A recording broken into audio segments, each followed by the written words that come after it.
5. Krebs, you're still wearing that beard, huh? Yeah, I think so. Oh, yes, right where I left it, on the end of my chin. I told you get rid of it. The chin? The beard. Don't you tell him, like, please? Sergeant, the recruiting officer back home told Maynard he could keep the beard as long as it doesn't interfere with his duties. And I ain't never stepped on it, nor single no enemy with it. Well, if you ask me, Krebs, you're getting away with murder. I didn't ask him. Did you ask him, Joe? Not me, no. Krebs, I got my eye on you. Now, the second that this brush gets in your way... Like... Everything under control, Sergeant. We don't want any accidents with these new men. No chance of that, sir. Checked into everything. The situation's completely under control. All right,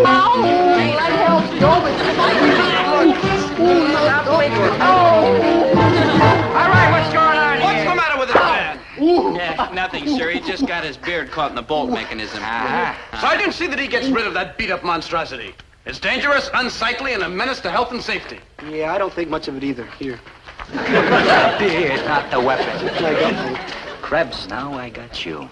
The next time I see this beard, I want it to be stark, staring, gloriously naked. Is that clear? Gillis, I'm detailing you to make sure Krebs gets shaved right now on a double move. I won't do it.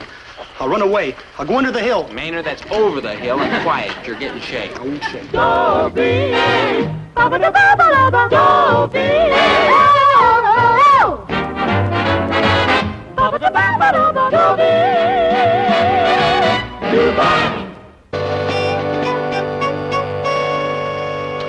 In the short time I've been in the Army, I've learned a snootful about the duties and obligations of the American soldier. He must be energetic, he must be resourceful, he must be devoted to duty. But above all, he must be brave, manly, fearless, and bold.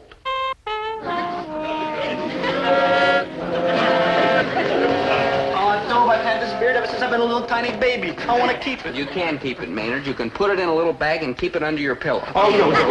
Maynard! No. Maynard, come back here! I ain't gonna say it. Maynard, you got her shaved! No, Dope, I'm scared. I don't even know if I got a chin under here. Maynard. Oh, man, I might be like old Adams apple. Maynard, the chest you've up. gotta shave. Oh, Dope, my family never went in for chins. Man, you should have seen the beard of my grandmother. Hold your breath, soldier. This is it. Oh, at least blindfold me before you shave, before I please, Dope.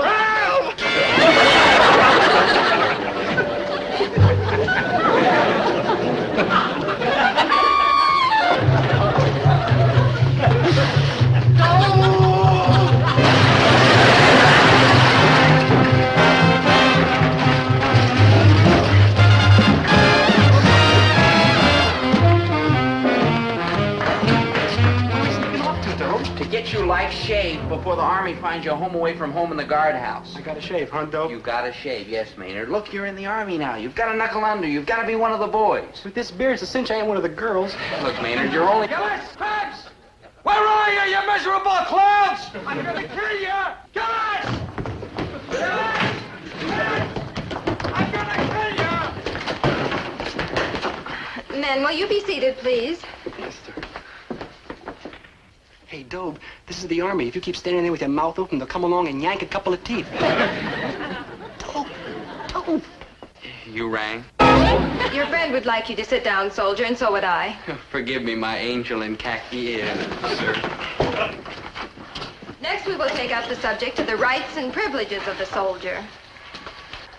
How I'd love to hold that soft velvet hand in mine. That's gonna be kind of tough between salutes. Yeah, I almost forgot she's an officer and I'm an enlisted man. She's not allowed to have anything to do with me. What a rotten break. Cheer up, Dobe. A lot of people won't have nothing to do with me, and they ain't even officers. Maynard, I could raise myself to her level. I could go to officers' candidate school. I could become a lieutenant. I could be a giant if I was 4 feet tall. Sure, why couldn't I be an officer? All it takes is hard work and perseverance and the ability to learn lots of things real fast. And I just answered my own question. Now, which of you men is going to discuss the rights and privileges of the American soldier? And what about you, soldier? Like me, sir? Yeah, he's Private Krebs. I'm Private Gillis, Private Dobie Gillis. Lieutenant, I'd be more than happy. At ease, Private Gillis. Yes, sir. Let us proceed, Private Krebs. The rights and privileges of the American soldier. The rights and privileges of the American soldier by Private Maynard G. Krebs. You know something, Lieutenant Ma'am, sir? What? We ain't got none. Of course we have. In civilian life, I was a practicing attorney, and I can tell you that an American soldier is above all a citizen of the United States. He's entitled to such rights as religious tolerance, the right to vote, the right to military justice, including the right to demand a court-martial. Court-martial? That's like a right? It certainly is. Oh, no, sir. Court-martial, they like lock you up in the guardhouse and all you get is old moldy bread and water with little green bugs in it. You got it all wrong, Private Krebs. What if a hypothetical recruiting officer told a hypothetical soldier that he could keep his beard, but a hypothetical sergeant told him he had to shave it off? Could he like demand a hypothetical court-martial instead? Maynard, you're talking yourself straight into solitary confinement. You state an interesting example, Private Krebs. Certainly the soldier could take it all the way up to a court-martial. Like a As a matter of fact, there was a very similar case right here on the post last year. One of the soldiers refused his GI haircut. Like a Quit before they get here with the handcuffs. He took a court-martial and was defended by an enlisted man in his own platoon. And he like won, huh? What a trial it was. And he like won, huh? It was a magnificent display of democracy in action. And he like won, huh? Well, no, he lost. But it was a fascinating court-martial. And he like lost, huh? He spent the rest of his life in the guardhouse eating old moldy bread and water. Well, that's not the way it turned out at all. The soldier was given a very light sentence, and the enlisted man who handled his case was sent to officers' candidate school. He like lost, huh? Well, farewell, old chum. Lieutenant, did you say that the fellow who defended this other soldier was sent to officers' candidate school? Right. He handled the case so beautifully, they felt he was officer material. And he like lost. And now he's an officer and he can date other officers, like, for instance, you, Lieutenant? And he like lost, huh? Oh, well, that's all for today, men. Report back to your barracks. Class dismissed.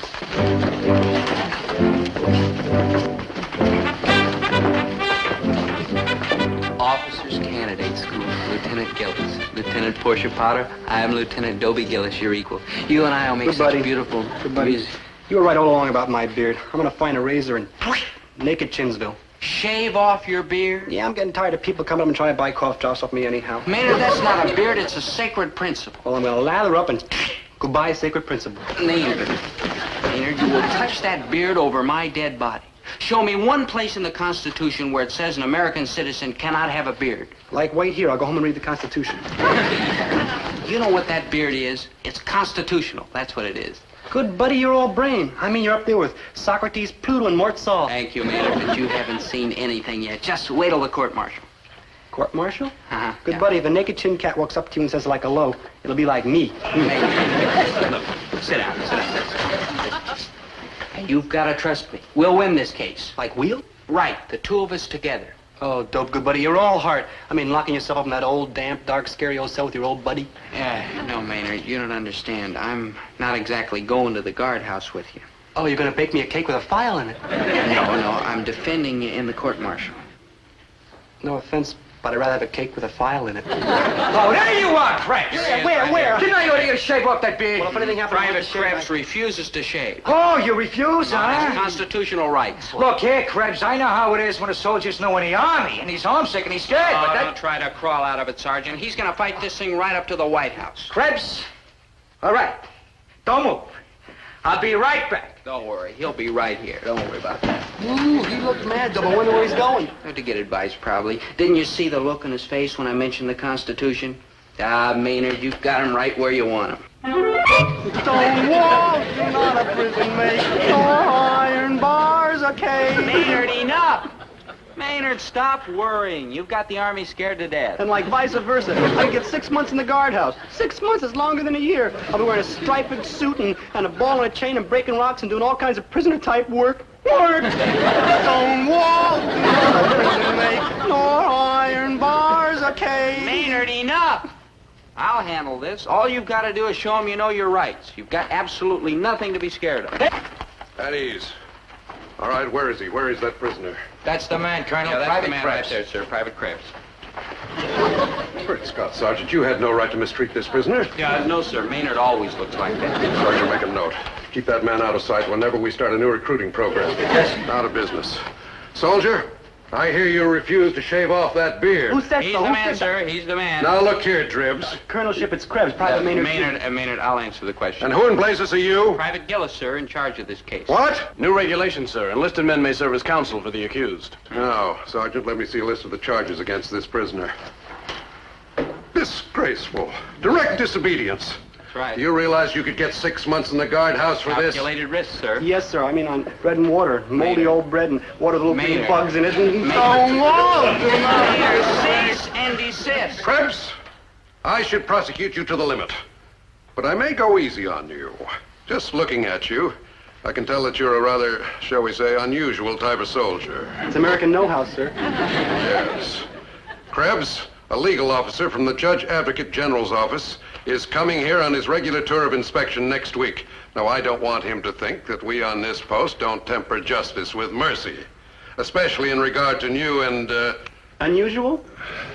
soldiers like you. Well, I go with all the Yankee ingenuity, sir. So I tell you what I'm going to do. You shave off that beard, and I'll tear up these charges, and... I'll be in Scotland before you. Oh, boy, no moldy old bread, no water, little green bugs in it like, wow, wow! Ooh. That's straight thinking, soldier. Sergeant, release the prisoner. Oh, now, just a minute. Just a darn minute. Don't let him out. What? Like what? I'm sorry, Colonel, but Private Krebs cannot accept your offer. He can't. I can't. He stands on principle. He does. I does. Principle? What principle? Principle? What principle? The principle that the order to shave off his beard is unconstitutional. I does. In fact, he may be able to prove that the whole United States Army is unconstitutional. Oh, I get it. A couple of guardhouse lawyers. Well, I think I know what to do with a thing like this. Soldier, you're inciting to riot, spreading false rumors, gross insubordination, mutiny. Now, what's that one they threw at Benedict Arnold? Overtime parking? Oh, yes. Treason. Oh, no. I mean, like, have mercy, like, please. Oh, Keep please. smiling, troublemaker. You may get out of the guardhouse by the end of the month, but I can't guarantee which year. Don't be discouraged, Maynard. It looked bad for Captain Dreyfus of the French Army, too. But he got off? You bet. And all he served was 9 years on Devil's Island.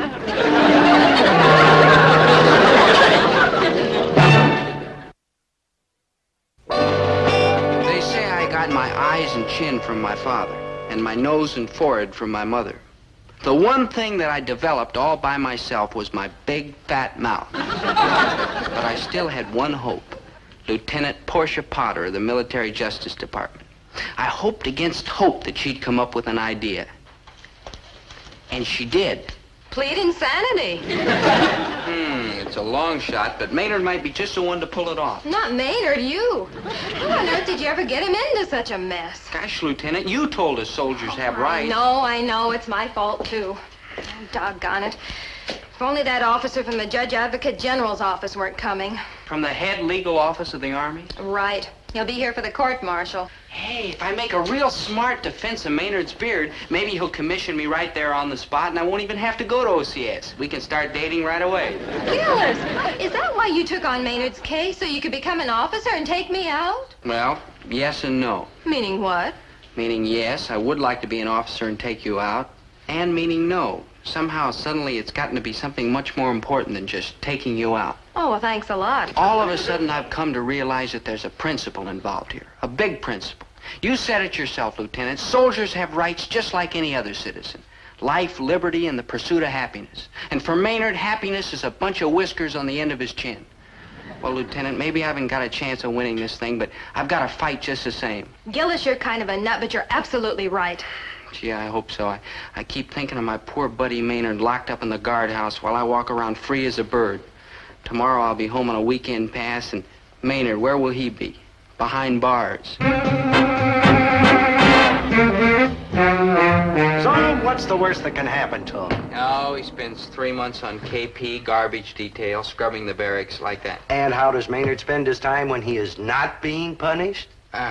On KP, Garbage detail, scrubbing the barracks. See, it's all the same thing. You can't possibly hurt him, boy. Yeah, I guess you're right, Dad, but I'm going to conduct his defense at the court-martial, and I'm afraid I'll do the wrong things. What wrong things? All you gotta do is exactly like I tell you. I know everything there is to know about courts-martial. Yeah. After all, I was a first sergeant, you know, with Dad, the look. good conduct Yeah. medal. And you don't get one of them things without you keep your ears open and your mouth shut. Yes, sir. Now, the first thing you gotta keep in your head is that every time the other side says something, you jump up and yell, "I object!" I object. Right. Oh, of course, not all the time. For a change of pace, sometimes you jump up and you yell, irrelevant, immaterial, and inconsequential. Well, what does that mean? Who knows? They always say it just before the commercial on Perry Mason. And he ain't lost a case yet.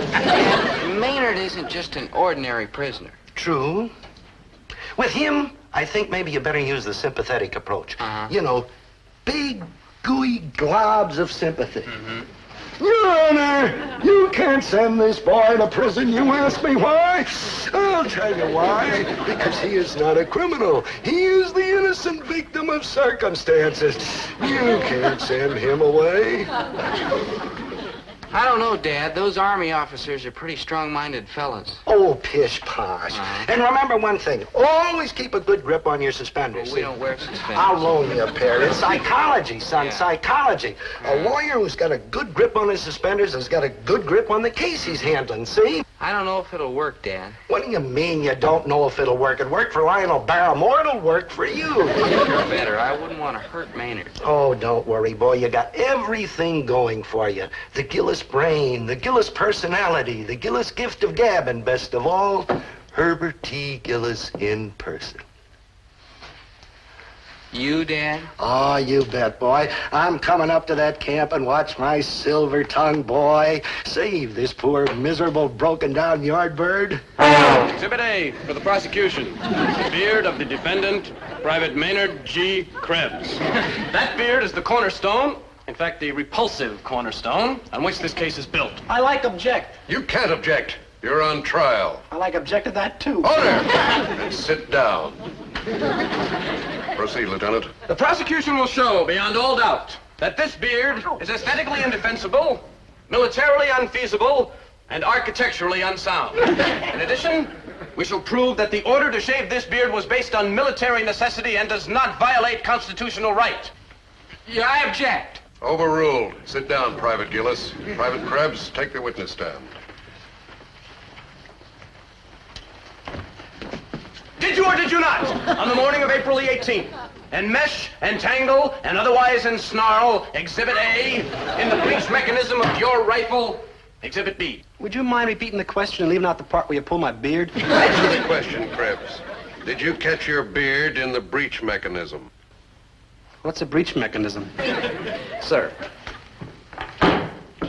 I suggest that a soldier who doesn't even know what a breech mechanism is would tangle his beard in his rifle 2 times out of 3. A clear-cut danger to life and limb. Step down. I call Sergeant Wincoop to the stand.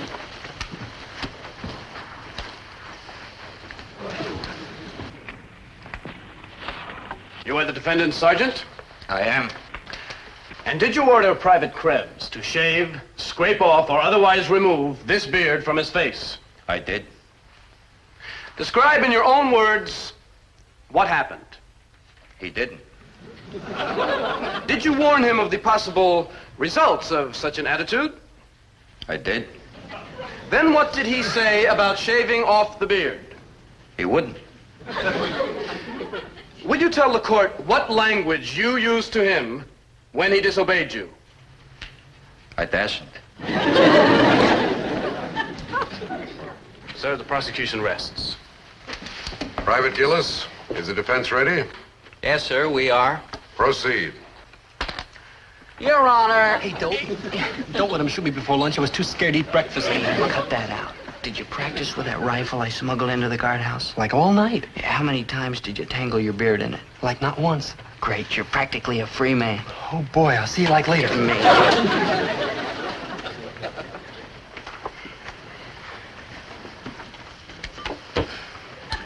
Your Honor, gentlemen of the tribunal, learned counsel.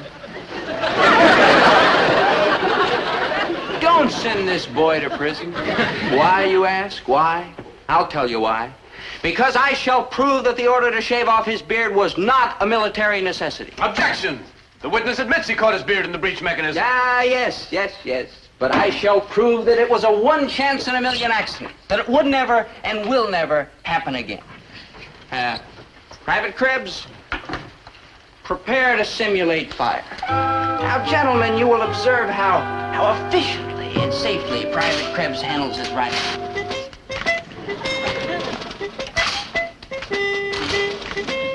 Is he prepared? Oh! The defense requests a recess.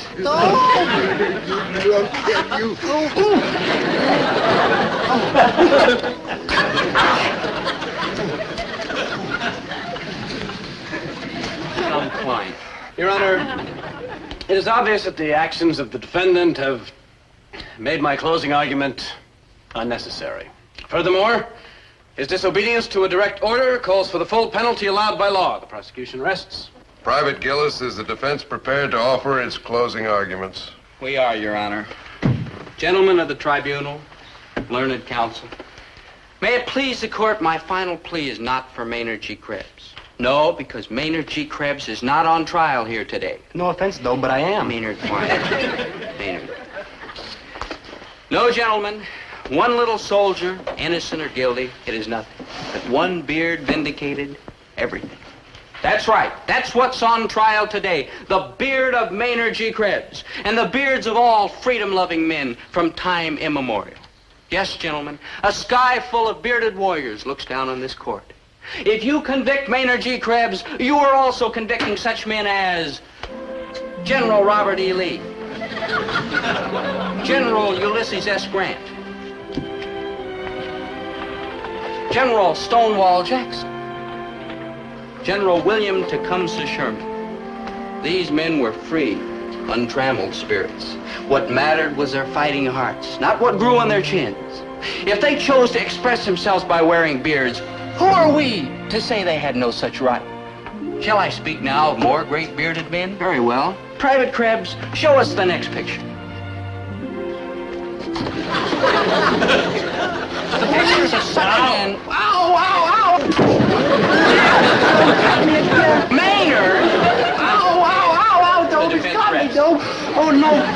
Here we go again. Maynard! Order! Order in the court. Gentlemen, are we ready to cast our ballots? In light of the evidence, I don't think we'll have much trouble reaching a verdict.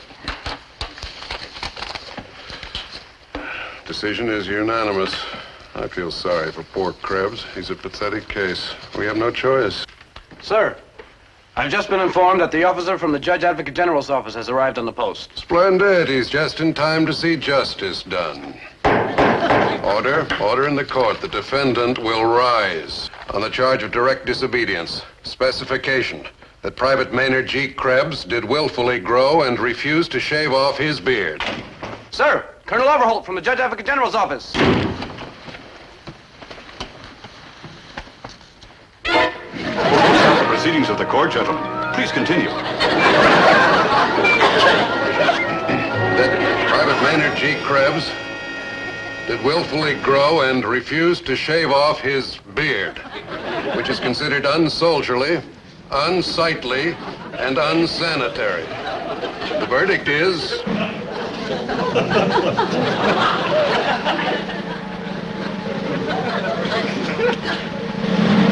not guilty.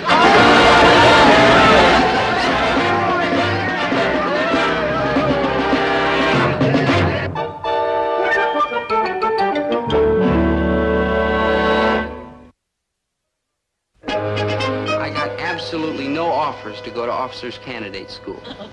But I did get a wonderful, sweet message from Portia, Lieutenant Potter. She invited me to drop over to her house next weekend to meet her fiancé. He's a civilian. Well, anyhow, Dad had a good time. Oh, Dobe, I was proud of you today. A real Lionel man, all right? And you too, Maynard. Thank you. Maynard, you really put the brass in their place. Thank you. Can you imagine the guys thinking a puny little beard like this could get away with a laugh? Oh, Maynard, what are you doing?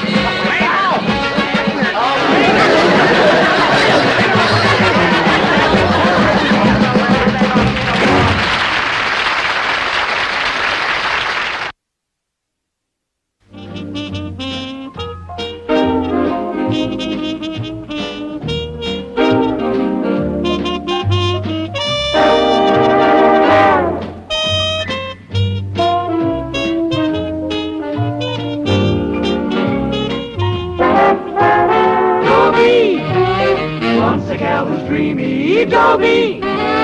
Wants a gal who's creamy, Dobie. Wants a gal to call his own. Is she blonde? Is she tall? Is she dark? Is she small? Is she any kind of dreamer at all? No matter, he's hers and hers alone. 'Cause Dobie has to have a girl to call his own.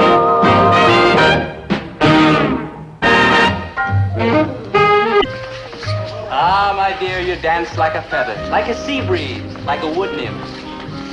So how come you're all the time stepping on my feet? Oh, sense of humor, I like that. Not only beauty and grace, but also wit. Ah, how I look forward to the long, lazy days ahead. You and I, my dear, hand in hand, walking through life, song in our hearts. Boy, have you got a wrong number. Look, Buster, I come here and dance with you service guys because it's my patriotic duty, but that's as far as it goes. So you'll just have to forget this walking through life hand in hand. We'll finish this foxtrot or whatever it is you think you're doing. Goodbye, Charlie. Dobie, not Charlie. Dobie, that's my name. And that's the break. Look, pal, in case you haven't noticed, the music stopped. So why don't you just flick off like a good little soldier? Okay, Clyde? Yeah, Dobie Gillis, that's my name. Dobie Gillis. Fine. Don't call me, I'll call you. Did you say Dobie Gillis? That's what I said, Dobie Gillis. You're sure? Since I was a baby. You're really Dobie Gillis? Sure, why? Here's why. Dobie, ba-ba-da-ba-ba-da-ba, Dobie, ba-ba-da-ba-ba-da-ba, Dobie, goodbye. In my hometown, there's a servicemen's recreation center where us GIs go when we're home on leave. It's a nice place. They've got dancing and cookies and donuts, and the hostesses are friendly. Very friendly. Do you mind? Do you mind? Please, please. Please don't think I'm ungrateful, Miss... Hazel Grimes. Miss Grimes. Call me Hazel. Hazel, like I say, please don't think I'm ungrateful, but I don't get it. 1 minute you treat me like I was a case of shingles, then as soon as I tell you my name's Dobie Gillis, like wow. Like wow. Yeah, Hazel, I'm a fool for asking, but how come? I promised Mother. Oh. Huh? Well, your name is Gillis, isn't it? Yeah. And you're the only Gillis family in town. I checked in the phone book. So, you must be Herbie Gillis's son, true? True, but nobody's ever kissed me for that reason before. Well, let me explain. You see, Mom and I just moved into town. We're living at the Shady Rest Trailer Court. But Mom used to live here a long time ago, and she and Herbie, your father, ran around together when they were in high school.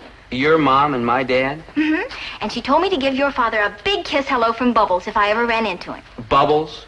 That's Mom's nickname, Bubbles. Bubbles. Well, anyway, she told me to give your father a kiss for her, but since I've never met your father, I'm giving you the kiss so you can deliver it. See? I see. But, Hazel, my dear, if you don't mind, I'll just give my father a firm handshake and keep the kiss for myself. Because kisses from those sweet lips are to be treasured like rubies, like diamonds, like pearls from the deep blue sea. You're kind of cute. You are the sun and the moon. Oh, you're real cute.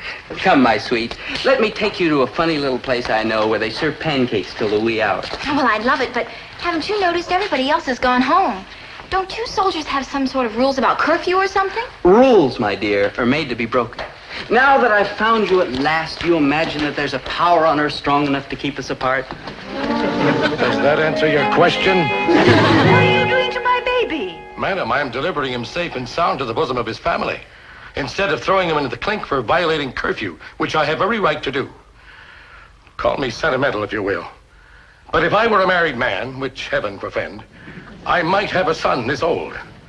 Maybe even this dumb. And I would not like to think of him lying in the pokey with hardened criminal types, learning intemperate language and picking up antisocial habits. Violating curfew. Son, I am disappointed in you. A boy like you, coming from a military family the way you do. I was in the big one, you know, WW2. I was a first sergeant with the Good Conduct Medal. Steeped as you are in military tradition, perhaps you can teach this young man that 2,400 hours means 12 o'clock midnight.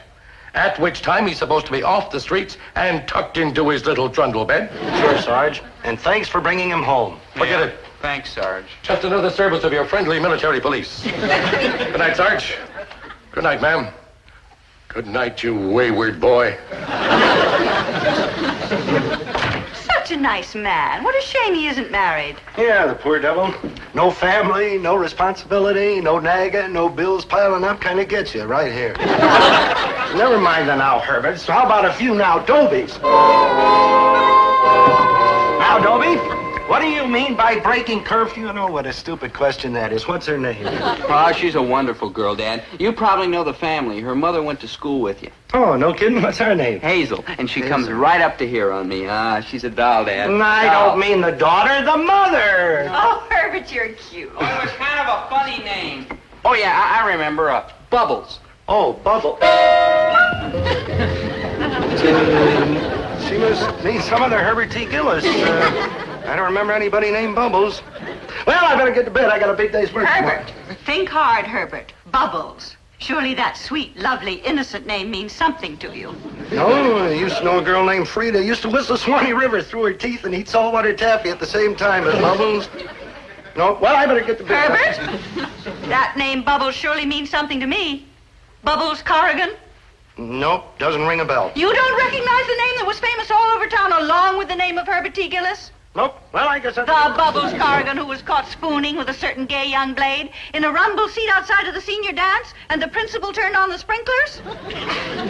That Bubbles Corrigan. Well, I haven't forgotten that rumble seat incident. Not in 20 years I haven't And forgotten for 20 years, I have been telling you that story is all wet. Do you deny that the principal turned on the sprinklers, and that 5 minutes later you and Bubbles Corrigan were found standing on the lawn, dripping wet? Well, good night, Winnie. Herbert T. Gillis, don't you dare walk out on me. Now listen. Because I am walking out on you.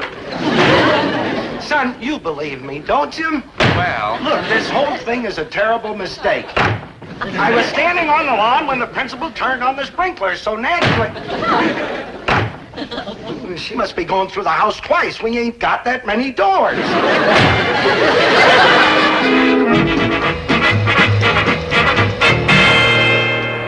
Morning, Dad. Look, I dug out your high school annual to see what Hazel's mother looks like. Cute. What's the matter? Are you out of your mind? Why'd they call her Bubbles? Quiet your mother. How about you and her in that rumble seat, huh, I old told you Dad, that huh? wasn't me. It was somebody in Bubbles, but it wasn't me. Ah, come on, old Dad. You can tell me. I'm in the Army. Then you're going to be a home front casualty if you don't shut up and get out of here.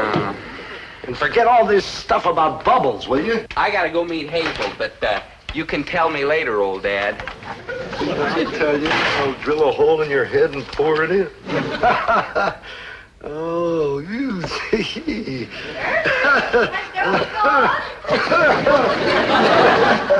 Must have been a good book the way you were laughing. Oh, yeah, just looking at the account book. Oh, business is good. Makes the guy want to laugh. You were looking at your high school annual.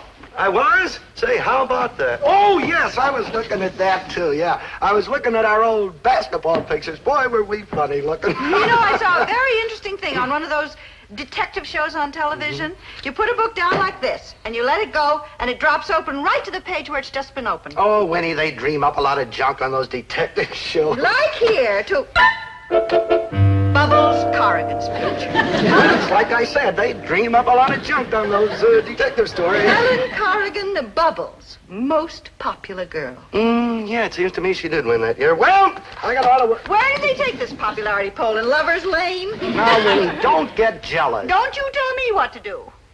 If you want to know, I've been jealous of Bubbles Corrigan ever since I started going with you. Winnie, Bubbles got married and moved out of town before I ever met you. Yes, and if she hadn't gotten married and moved out of town, you never would have met me. I always knew you had more fun with Bubbles and that crowd that you went around with than you ever had with me. And now I know that all of these years you've been wishing that you were married to her instead of to me. You are the only girl I ever really cared for, honest and true. You mean that? Well, of course I mean it, and if this old thing disturbs you... It does disturb me. Into the trash can. There, see? Nothing to it. Herbie, darling. Oh, now I feel better. Now I can face the house. Oh, the morning glories are glorious in the morning. And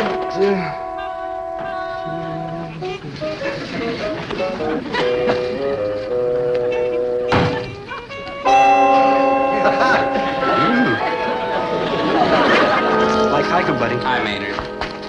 Hey, Doe, where you been keeping yourself? Look, Maynard, no offense. I've been looking all over for you. You missed the whole thing. Man, what a profound gas. Missed what whole thing? You're joshing, ain't you, Dobe? They tore down the old Endicott building yesterday. They got one of these great big giant iron balls hanging on a long wire, and they swing and it goes... Maynard. Maynard. Maynard, enough.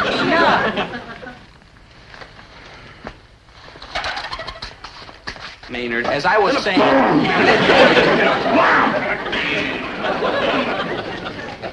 Maynard, are you finished? Just one more.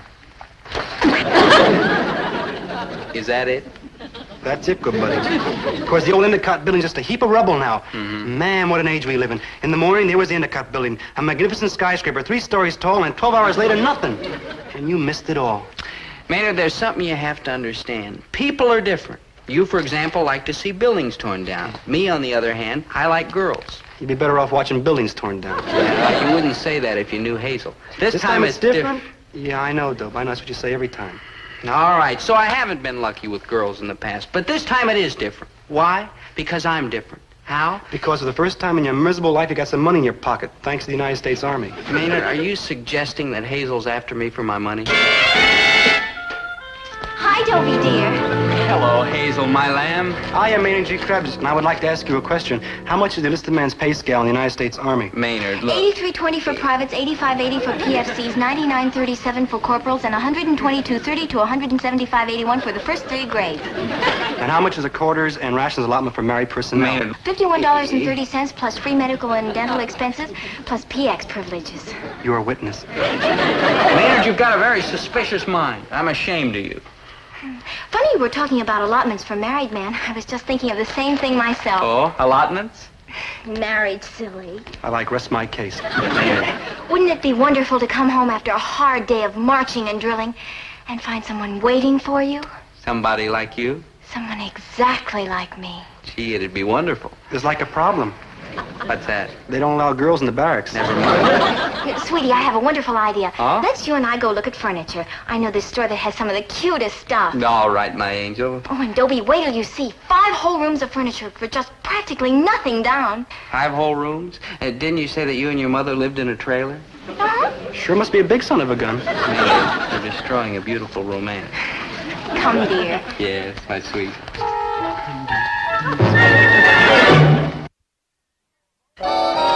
Maynard, go home.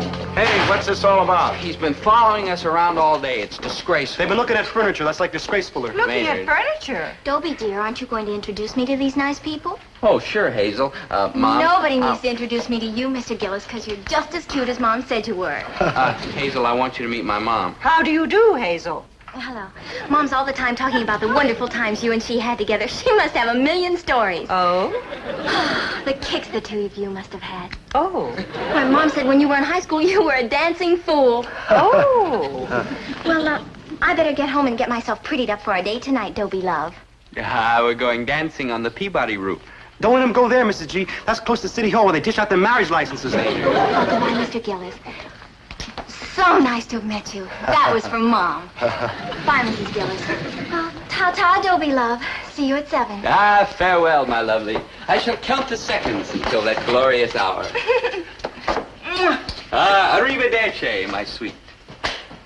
Yeesh. Don't you yeesh, you hypocrite, you. Who's a hypocrite? I don't approve of her either. A likely story. Like a likely story. You stay out of this. Dad, you don't approve of her? Why, she's the cutest and most popular girl in town. That's the trouble. It's stupid to chase after a cute girl. Oh? Sure, get yourself a girl like your mother. That's what I mean. What I meant was, if you get yourself a girl like your mother, you never have to worry about somebody trying to steal her away from you. You're getting me all fouled up. Look, take some advice from your good old dad. Anybody can chase after a cute bit of fluff like Hazel, see? But there aren't many that'll chase after a girl like your mother. Oh. Thank you very much.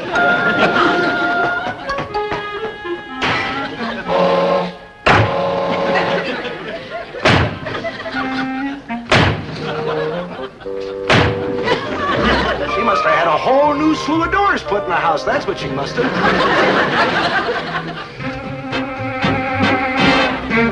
Winnie, I'm telling you for the 1,000,000th time, Bubbles Corrigan never meant anything to me. You are the only girl who ever meant anything to me in my entire life. Honest, truly, honest and truly. Winnie, will you talk to me? You haven't spoken to me in 8 hours. Say something. Will you say anything? Go get dressed to be late for your lodge meeting. Oh, she spoke to me. Oh, she spoke. Oh, Winnie, you're a down. No, she spoke to me. She spoke to me. Oh.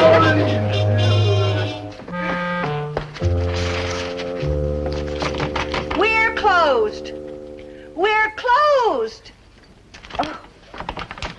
We're closed. Honey, if you'd been slinging hash like I have for 20 years, you'd be onto that old trick. You Mrs. Gillis? Yes, but I don't I'm believe Bubbles that. Grimes. Used to be Bubbles Corrigan. Maybe you heard of me. Yeah, you heard of me. I think I recall that my husband may once or twice have mentioned your name. I'll bet he did, the old rascal. Hey, where is the old Cuddle Bunny? Upstairs? He's gone to a lodge meeting. Oh, what a pity. I want to see him. I mean, I figure we ought to get to be one big family now that Dobie and Hazel are hitting it off. Huh, sister? Hey, where is this meeting? Maybe I'll trot around there and have a couple of laughs. Cleveland. Cleveland? Ohio, Cleveland? It's a sort of a convention. Winnie, where's my tie? The hand-painted one. Cleveland gets closer by the minute, don't it? Oh, Herbie! Oh, Cuddle Bunny! Cuddle Bunny? Who's that down there? You'll find out in a minute, kiddo. This the way to Cleveland, honey?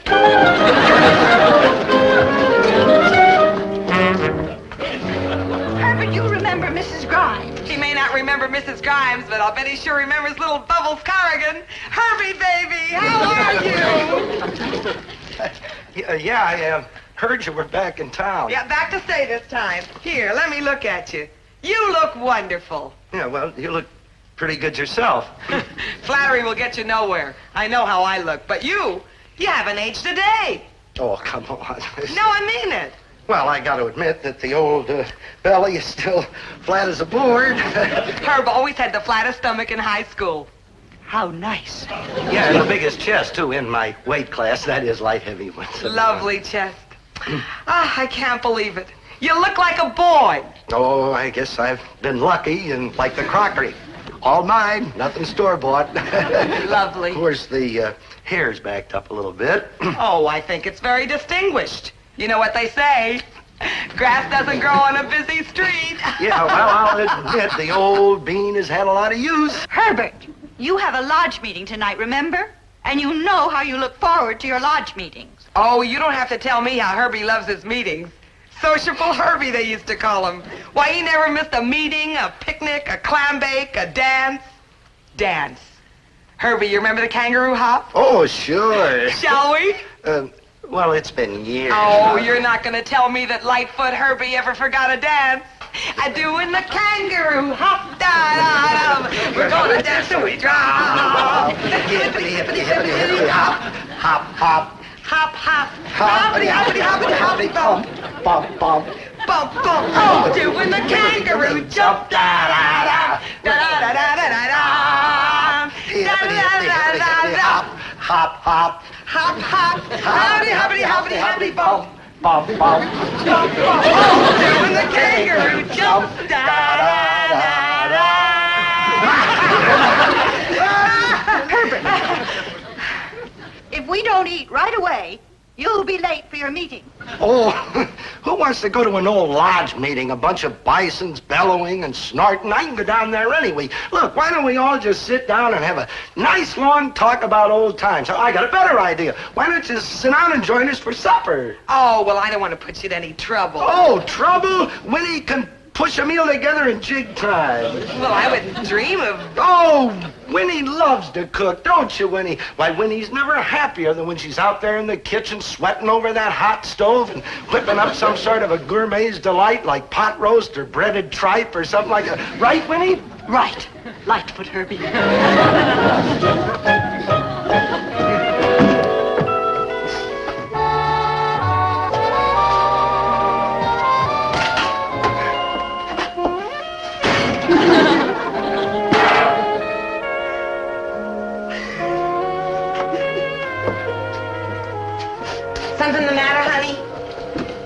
a nurse out there.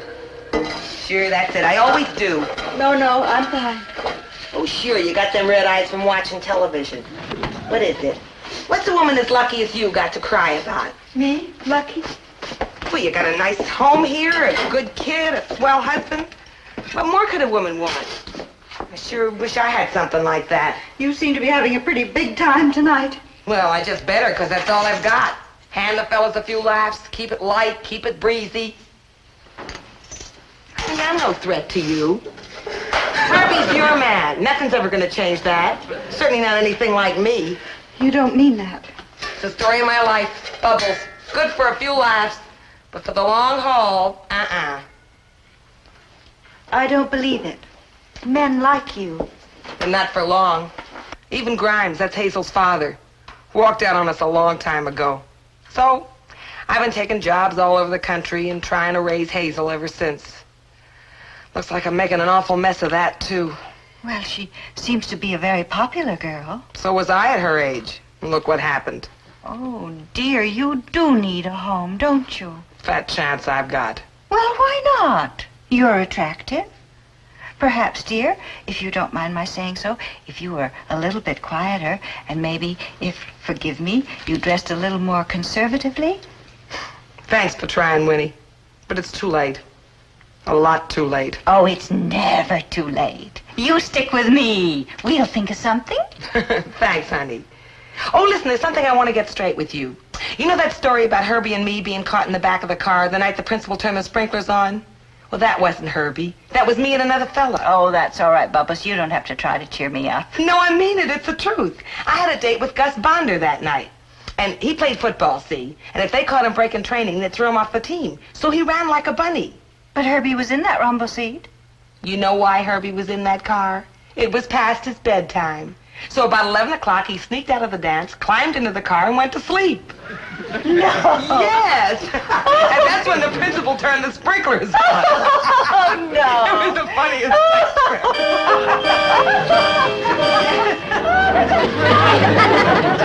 Oh, Winnie, this is a great meal. One of your best. Thank you, dear, but it was all Bubbles. Oh, all I did was... The soup, the meat, the dessert, the salad, and the coffee. Oh, come on. I think it's a shame, a crying shame, that some lucky man hasn't got you for his own. Well, that's what I keep telling them down at the diner. This is serious. What we ought to do is find Bubbles a nice, good, steady, honest, reliable, decent man. Excuse me, please. Madam, it grieves me deeply to invade your hearth and home, but I must point out that your son, a private in the United States Army and therefore under military discipline, seems to have violated his curfew again. Madam, isn't there some way we can teach this boy what 2,400 hours mean? Now, listen, Hush I up, can Dobie. explain. Sergeant, if memory serves correctly, you said you were a bachelor, didn't you? Yeah, sure. And would you say also that you were a steady, honest, decent, reliable man? Well, I should hope so. Sergeant, I want you to meet a very dear friend, Mrs. Helen Grimes.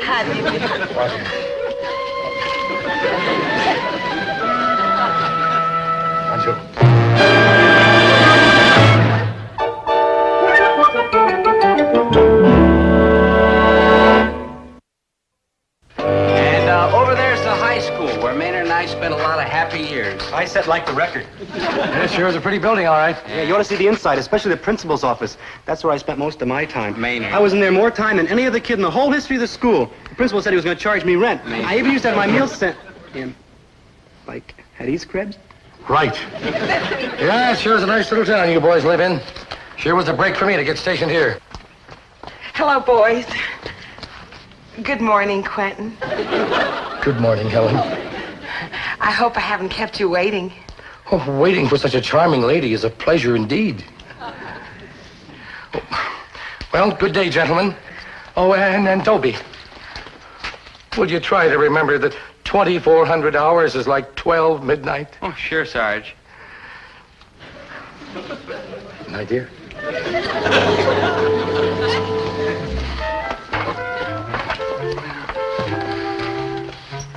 Hey, Dobe. Maynard, the Endicott building? Yeah, I Dobe. heard With about the big it. iron I heard ball, about you know, that. the big wall.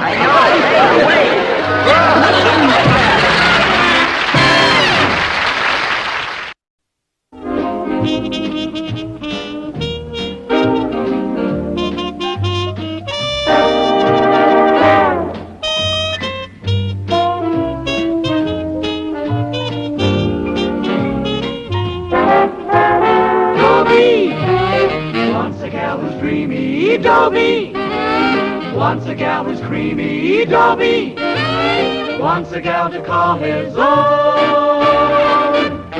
Is she blonde? Is she tall? Is she dark? Is she small? Is she any kind of dreamboat at all? No matter, he's hers and hers alone. 'Cause Dobie has to have a girl to call his own.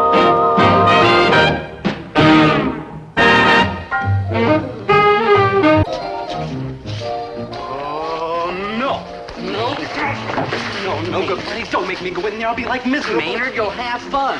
Are you joshing, man? There's girls there. How can I have fun? Maynard, when are you going to get over this ridiculous fear of girls? I keep trying, good buddy, but every time I get near one chick, I get like around 100 goosebumps. Maynard. When I get near two chicks, I get like around 200 goosebumps. When there's three of them, I get like around 300 goosebumps. Yeah. And when there's more than three, all them little goosebumps kind of melt into one huge, big, fat, giant-sized blob. Maynard. Did you ever see a 150-pound goosebump in an army uniform? Maynard, enough! With the beard? Like, you're not really that scared of girls. It's all in your mind. Here, I'll prove it to you. Hi, Angela. Oh, hi, Dobie. My, don't you look handsome in your soldier suit. Thanks, Angela. But if you want to meet a really handsome soldier, come with me. Angela, may I have the honor to present my dear friend, Maynard G.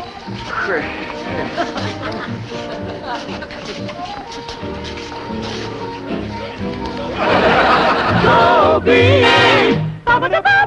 Dobie!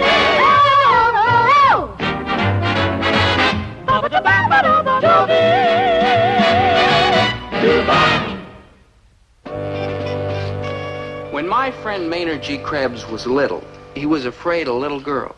But now that he's big, I'm happy to report that he's no longer afraid. Of little girls, that is. But when it comes to big girls... Like girls, like hell. Maynard, come down from there. Maynard. Maynard, I'm shocked. Here we are in this beautiful new servicemen's recreation center, and you hide in a tree. Do you know all the trouble Mrs. Osborne went to fix this place up? Mrs. Chatsworth Osborne Sr.? Yes. Mrs. Chatsworth Osborne Sr. with all that money, riches, wealth, and loot? Yes. Mrs. Chatsworth Osborne Sr. with the big white hills and 58 rooms and 48 baths? And the 15-foot brick wall with broken glass embedded on the top. I bet you're dancing, you nasty boys. Well, you see, Miss... No, I don't see it all. This fabulous recreation center has been donated by a very generous, very high-minded, very patriotic citizen. You, Mrs. Osborne? Who else? For the purpose of giving you servicemen home on furlough a place to enjoy yourselves. And by George, you're going to enjoy yourselves. Now, you will find girls, you will dance, joy will reign supreme, you will be divinely happy. You understand? Yes, sir. Come on, Maynard, you heard what Mrs. Osborne said. Oh, please, Dobe, don't make me do it. Listen to me, Maynard. Don't you want to meet girls and talk to them and hold hands and go dancing with them like other fellas do? Sure I do, Dobe. More than anything in this whole world. I got feelings. I'm like a human person. Fine human person, Maynard. Like true, but chicks don't dig me. Well, you're not giving them a chance. It don't do no good. When I give them a chance, they steal a popcorn in the movies, they draw funny pictures of me in their notebooks, and they giggle about me in the powder room. Maynard. See, sometimes they kick me. Hey, Maynard, it's all in your mind. I don't think so, Dobe. My shins are all over black and blue. Look, no, I mean, it's your attitude, this awful fear that's causing all the trouble. And we're going to do something about it right now. We're going to kick them back. No. You're going to have a pleasant, normal, no panic conversation with a girl. Oh, no. Please, Dobe. I don't know what to say to a chick. Oh, no. You worry too much about it. Just talk about whatever comes into your head. The weather, hobbies, movies, what you like to do, like that. What I like to do? Right. I'd like to cut out of here. You're a soldier now, an adult. Stop acting like a child. The time has come for you to face up to life. And girls are a part of the life you've got to face up to. Now, come on. It's for your own good. Angela, this is the soldier I was telling you about. Oh, he came out of the tree. Oh, the sight of you, my dear. It's enough to unhinge the strongest of us. You're sweet. Thank you. And speaking of sweet soldiers, may I present Maynard G. Krebs? Pleased to meet you, Maynard. Angela, Maynard has something to say to you. Don't you, Maynard? How's the weather? Well... Got any hobbies? Seen any movies lately? Yes, What do you like to do? Sometimes I like you said, Dope, can I cut out now? Goodness, has he always been so afraid of girls? Yeah, let me put it to you this way. He spends so much time in trees that every winter he tries to fly south. But he's my friend, and I'm going to cure him once and for all. Maynard. Maynard! Like help! Poor Maynard, he needs help. Like help! Boy, does he need help. Like me? Need help? Nah. What do you mean, nah? Just nah. Like no, like negative, like like nah. Maynard, stop avoiding the issue. You need help because you're scared to death of girls. Good buddy, you're not being fair. Sure, I'm scared of some girls, I admit it. Not all girls? Of course not. I'm a sensitive human person who's got likes and dislikes just like any other sensitive human person. You see, Maynard. I have what you call cultural taste. And like when the right girl comes along, I won't even be scared of her a little. And you're not scared of all girls? Like indubitably not. I see. How about that girl, the one on the right in the pink dress, maybe? She's like too short. And the girl she's talking to? She's like too tall. Yeah. How about that girl, Maynard? I don't like big blondes. Yeah, how about this girl coming in here? The same goes for brunettes. How about that girl on the right, that one, the blue dress? Like ditto for redheads. Maynard, forgive me for saying this, You're but, right, good buddy. Yeah. I'm scared of all girls. Boy, you really need help. The only way to help Maynard, boy, is to rearrange his whole head. Dad, Maynard's problem's nothing to poke fun at. You're right. I'm sorry. He's a fine, sensitive human being. But when he gets near a girl, he's afraid of his own shadow. No offense, son, but you can't blame him. After all, it's a pretty scary shadow. It's absolutely essential that he learn to get along with girls so he can lead a normal life. I mean, sooner or later, he'll have to meet the right girl and get married and settle down and have children of his own. True. No, stop that, both of you. Maynard's not so bad. Why, to hear you talk, you'd think he was hopeless, bumbling, impossible, washed out. You rang? Like, hi, Mrs. G, Mr. G, Dobe G. That's you, good buddy. Dobe I know, Maynard, I know. Maynard, dear, we were just talking about what a hit you made with all the girls at the party last night. They took one look at me and ran off like bunnies. Oh, no, dear, that was your imagination. They liked you. Like a case of chicken pox. Maynard. I'm a poor schnook who's, like, worse off than anybody. Maynard. I'm like doom, doom, doom. He's right. He's a poor schnook who's worse off than anybody. Hey, Gillis, what's the scam? Hey, Dobie, did you go over the hill? Funny, very funny. Ma says I should get a dozen eggs and charge 'em. I don't want some bubble gum and, what new movie magazines you got? Here's your eggs, no movie magazines, no bubble gum unless you pay for them, and goodbye, Jenny. Gee, what a grouch. I didn't even get a kiss from the general. Dobie! Jenny! Here's your movie magazine, and go home. Give me the one with Gregory Peck on the cover and I won't come back for a week. Out. Toss in Marlon Brando and I'll spend all next month with my grandmother in Cleveland. You present a powerful temptation, gal, but out. Hey, they'll let you keep the beard. Let me feel it. Like, hi, Jenny. Like, bye, Jenny. Oh, what a power I've got. I drive men mad with my exotic feminine charm.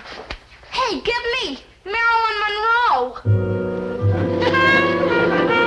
Somebody ought to get her with a paddle. What a pity. The poor boy doesn't have an ounce of confidence. Yeah, I wish there was somebody who could help him. Somebody like a good psychologist, maybe. Somebody like a good barber, maybe. No, sir, somebody like us. We're his friends, aren't we? We certainly are. Don't agree so quick. No, Herbert, shame on you. You know you love Maynard. Love Maynard? Love him. I guess I must, or I'd have barred the door on him years ago. There, you see? Sure, Dad, we all love him. Now, let's figure out some way to help him. Right. Now, I always say that the best way to solve a problem is to start at the beginning, so let's start at the beginning with Maynard. First, let's ask ourselves, what is wrong with Maynard? And I withdraw the question. Listen, there's nothing wrong with him that a girl couldn't cure. If a girl just showed one spark of interest in him, he'd be a new man altogether. Boy, you seem to think that the answer to everything is girls. Well, aren't they? I mean, take you. Where would you have been if you hadn't found Mom? Oh, like lost, boy, lost. Before I met your mother, there I was, a poor, pitiful, pathetic bachelor with my pockets full of money, no obligations, no responsibilities, footloose and fancy-free. Kind of breaks your heart, don't it? Now, Herbert. And then along came your mother and rescued me from this horrible condition. And look at me today. Obligations, responsibilities, bills, mortgages, sore backs, sore feet. Sore head. Oh, come on, Winnie. You know I'm only kidding. Well, I know, but does Dobie, and as a matter of fact, I'm not so sure myself. Winnie, I wouldn't give up 1 minute of our life together for anything in the world. Oh, it's great not to have any responsibilities. Just think of yourselves. It's great when you're young, that is. But when the years start catching up with you, it can be the most horrible thing that could happen to a man. Living by himself and for himself and, worst of all, son, with himself. Remember that, Dobe. I know it, Dad, and that's all the more reason why we've got to help Maynard find a girl. Well, forgive me, dear, but where will we find such a girl? Well, forgive me, dear, but no place.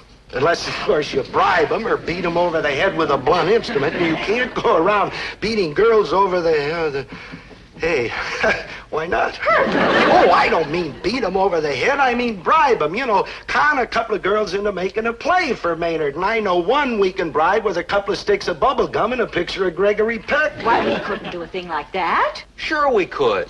Well, sure we could. Why, we'd be low-down, unprincipled, dishonest sneaks. And why are we just standing here? We gotta find them. Help a fine, sensitive human being? Oh, I would consider it a great honor. Who is he? My friend Maynard. At the party, he was the one up in the tree. Thanks, pal. Thanks a bunch. Oh, please, Angela, please, just play up to him for a while. Make him think he's got at least a little sex appeal. Surely you jest. It'd build up his confidence terrifically if he thought girls liked him. How can girls like him? They can't even tell what he is. You can help to save him from a lonely, miserable life. No. You can make a man out of a pitiable, pathetic creature. Absolutely not. Imagine how it'd strengthen his ego if you showed an interest in him, Angela. For Positively. You are the loveliest of women. No. Oh? He'd be sitting on top of the world if he thought he'd impressed you, the fairest of them all. Well. No, you're right. I shouldn't ask help for this unfortunate soul from someone as beautiful and exquisite and desirable as you. When do I start? When do I start? As soon as I can tie him down long enough so you can start. Mr. Gillis, you give me a month's supply of movie magazines and bubble gum, he's gonna think he's Montgomery Clift. Let's not overdo it, huh? We just want him to feel that he ain't completely repulsive to girls.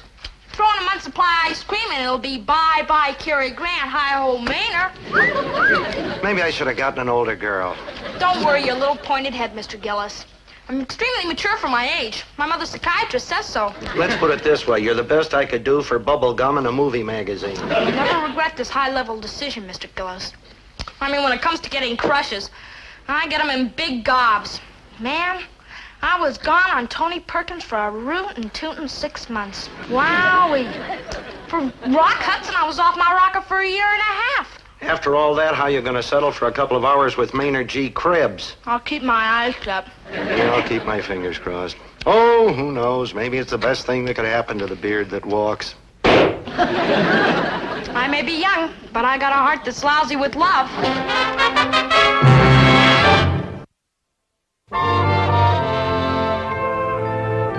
Hey, you're like beautiful.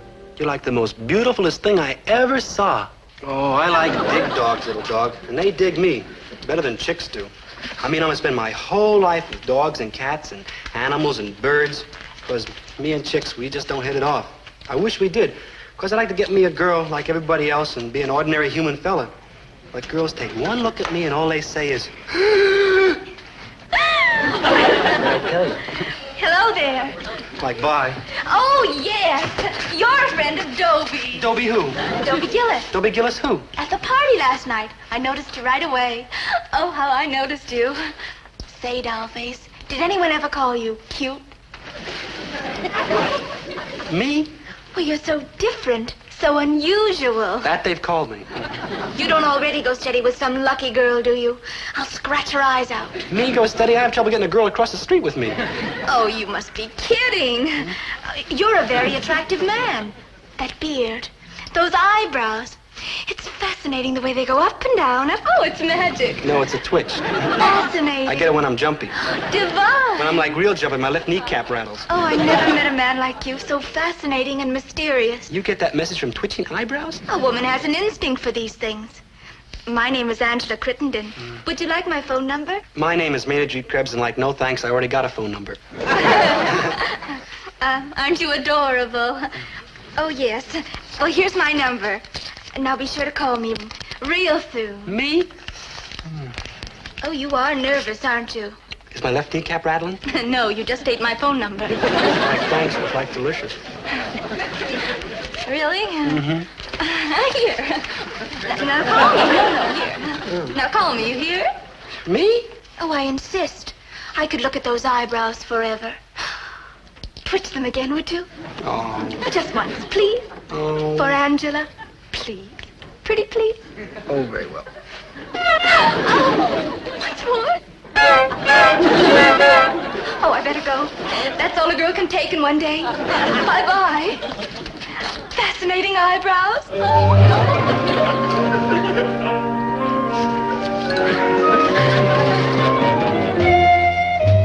Fascinating eyebrows. Hey, dog.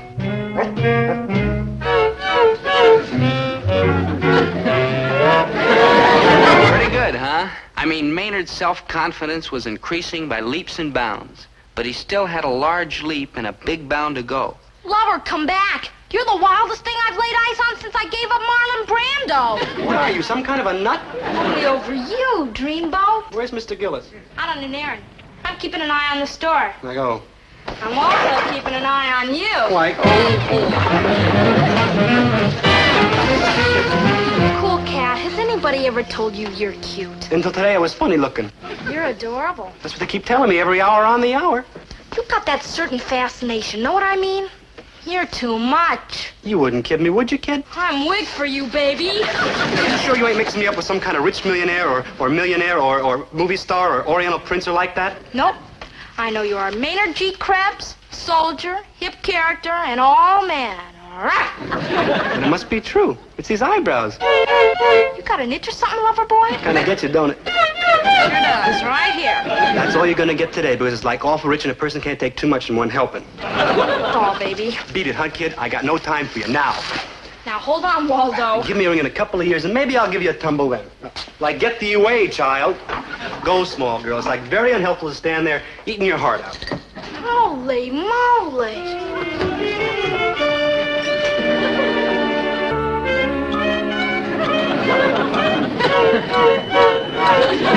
Have you ever seen anyone as confident with girls as Maynard?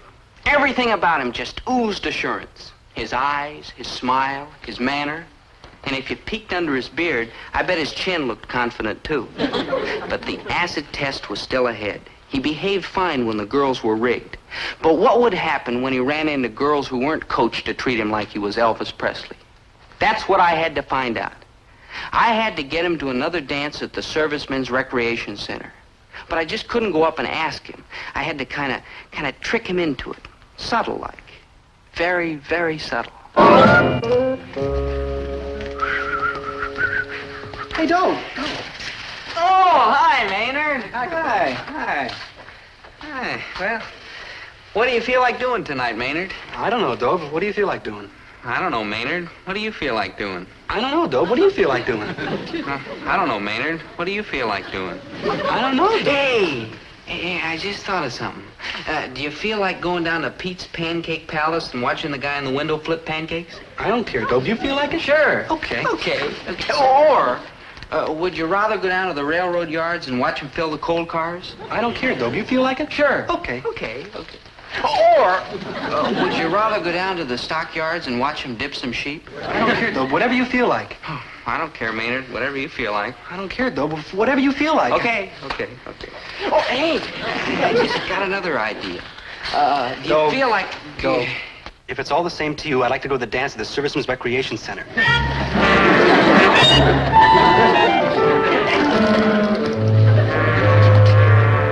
So the battle lines were drawn. It was Maynard G. Krebs versus the women of the world. And may the better contestant emerge victorious.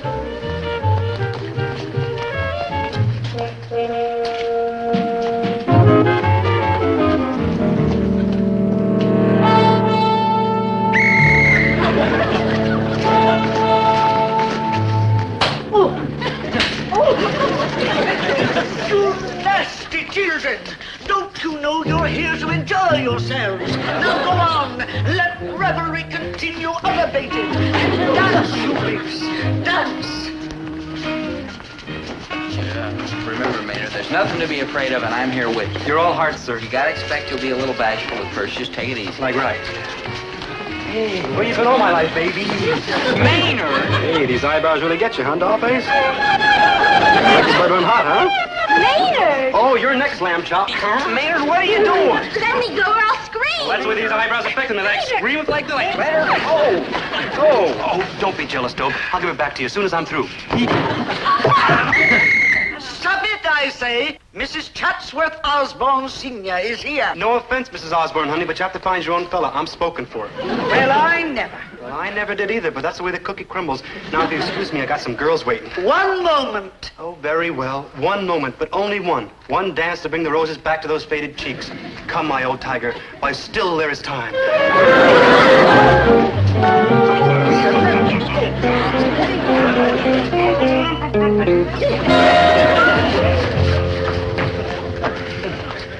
Maynard, I can't believe it. Have you flipped your wig or what? It's these eyebrows. Maynard. And the sex appeal. Hey, Maynard. I'm like appealing to women of all ages. Hey, Maynard, there's something you ought to know. Just one moment, Dope. Girls! That'll like have to hold you for a while. What are you saying, Dope? I don't quite know how to tell you this, Maynard, but the eyebrows, the sex appeal, the fascinating personality... I don't really have them. Right, you don't really... You know? Like, sure, I figured it out. Them chicks didn't go for me because all of a sudden I turned into a handsome Casablanca. Maynard, that's Casanova, and I only did it to help you get some confidence with girls. Dope, you're my good buddy, my best buddy, and I appreciate it from the heart. But I don't want it, the confidence that is. I hopped around here like a Rupert Von Lover just to show you oughtn't to play tricks like that on me. I mean, I ought to flunk in confidence like I do in all them other courses. But Maynard, you've got to learn how to get along with girls. Like you do? Like I do. No offense, Dope, but I ain't you. I'm a different person. I got a beard, see? And I also got certain ideas about girls. Like what? Like I don't want any. Well, why not? They're sweet and soft and friendly. They're also tidy, respectable, and determined. And I don't think they're very happy when all a guy likes to do is hack around, sit in the floor, and listen to jazz, and grow a beard. Maynard, is a beard more important to you than a girl? Well, it's not a question of a beard. It's a question of I'm an individual human person. And if all them other individual human persons want to shave off their beards, get trapped by some chick and get married, and live in a split-level house with a washer and automatic dryer, and a PTA, and the bridge club 2 nights a week, and trouble with the sprinkling systems, well, that's their business. Me, it ain't for. I'm a protest cat. Well, you've got a point, Maynard, but what are you really protesting against? I don't know, Dope, but no chick's gonna rush me into anything till I find out. You don't have to do that anymore. The game's over. Oh, I did that because I wanted to. I admire a fellow who sticks up for what he believes. He's a man. Maynard, now you really appeal to me. Dope, like hell. The world is full of good-looking, soft-headed fellows who let girls push them around. But an individual like you, Maynard, it's a challenge. Stand back, girls. Stand back, I say. Gee, like, thanks, Mrs. O. You're like a real human being. Save me, save me. Bravo, Maynard, bravo! I admire your spunk, boy. My husband, heaven rest his soul, he was like you, fiery, determined, nasty. Oh, I'm telling you, breaking his spirit was a game worth the candle. You girls, don't you dismiss this ragamuffin too readily. I know he looks like a disaster area, but underneath that shabby exterior, there is an outlaw hot to be tamed. Gee, I'm getting like all misty. I wish I were 30. 20 years younger.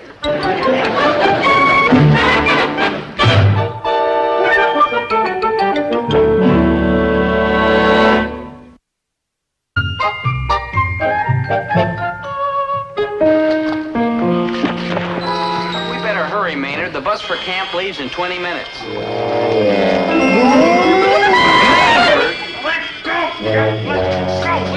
Don't fight it, Heartless. It's bigger than both of us. Zoom off, but when I got no bubblegum or free magazine. Oh, who needs them? Sure, they brought me to make a play for you. But now you're starting to look different to me. I mean, Buster, you got something inside. Huh?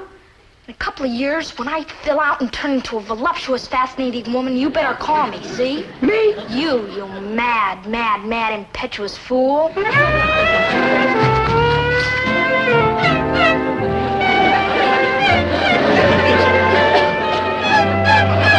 No offense, Maynard. eyebrow twitching's a waste of time. Don't be too sure, good buddy. Don't be too sure.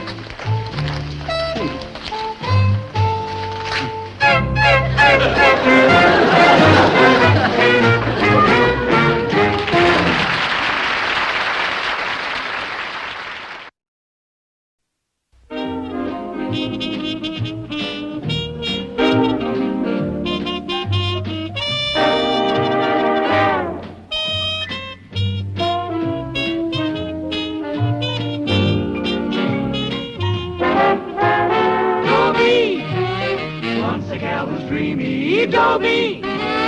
Once a gal who's creamy, Dobie.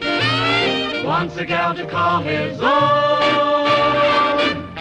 Is she blonde? Is she tall? Is she dark? Is she small? Is she any kind of dreamboat at all? No matter, he's hers and hers alone. 'Cause Dobie has to have a girl to call his own.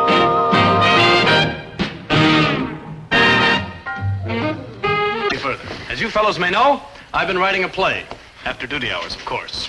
It's my pleasure to announce that I've finally written finale to Act 6. Bully, Lieutenant. When do you think you'll finish her? It is finished, Private Krebs, and the CO has just given me the green light to produce it here on the Post as part of our cultural enlargement program. Now, at the risk of sounding immodest, I'll say I think I've done a searching job here on the minds and hearts of soldiers in one of the darkest hours of all American military history. Hey, it's about KP. No, it's about Korea. And there are 10 juicy roles here for 10 talented soldiers. I'll come right out with it. This is the squad that can do the job. I'm looking for volunteers. Tryouts are tonight in the day room. Those of you who want to be in my play, raise your hand.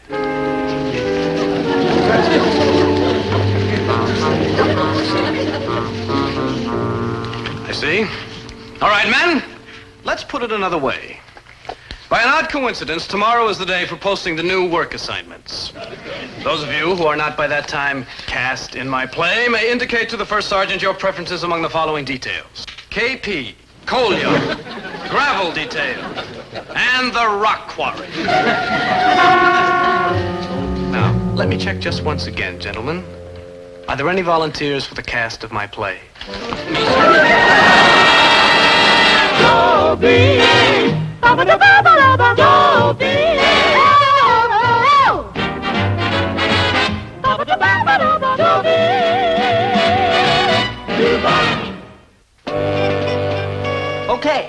Okay, so I'm in a lousy second lieutenant's play. I'm in a second lieutenant's lousy play. No harm in volunteering for that, you say? And I agree. After all, I was earmarked for garbage detail. And besides, all of us actors got a 2-day pass. But the pass gave me time to think. And something inside kept warning me. Listen, Dad, Maynard and me gotta get out of doing this play. What are you talking about? You got the main part. I know. The lieutenant cast us according to height. I was bending down tying my shoelace, so I got to like the 10th main part. Good for you, Maynard, dear. I don't have many lines, but I twitch a lot. Maynard, please. Why, this battle-torn major, this war hero, why, this is a part you can get your teeth into, son. He gets his teeth knocked out in the second act. All right, Maynard. That's how he gets back to the States. All right, Maynard. To get new teeth. Now listen to your role, Dad, will you? Why, this is a great part. This part can bring the whole play to life. No, it's too much. It's a job for somebody who loves it. Somebody with real actor's blood in his veins. Actor's blood in their veins? Oh. Dobie Gillis, who do you think wrote, produced, directed, and starred in the Retail Grocer's Follies of 1911, huh? You, Dad? In 1911? No, it was not me, and no wonder you flunked in math. It was your grandfather, Hubert X. Gillis. And who was the smash hit of the Central High School Relief Fund benefit performance of 1938, playing the feature role in She Was Poor, But She Was Honest, huh? You, Dad? No, it was not me. It was your wonderful, talented mother, that's who. But you ask, who was on for 15 solid minutes of the old soft shoe at the Bison Convention Frolics of 1949, huh? What your father is saying, dear, is that you really ought to give it a try. Oh, not that you get a Hollywood contract out of it or anything, but it's a marvelous experience, you know. Acting demands something of you, makes you grow and mature. That's what I'm saying? That's what I'm saying. Well, okay. I'll give it a try.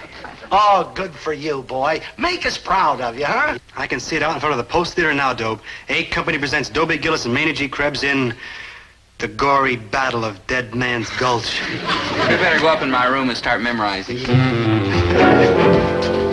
Oh, you were wonderful, Winnie. You talked him right into it, and who knows, the kid may be a smash. Why not? Happens over and over again. Families go on for generation after generation, and then all of a sudden, up pops a real talent.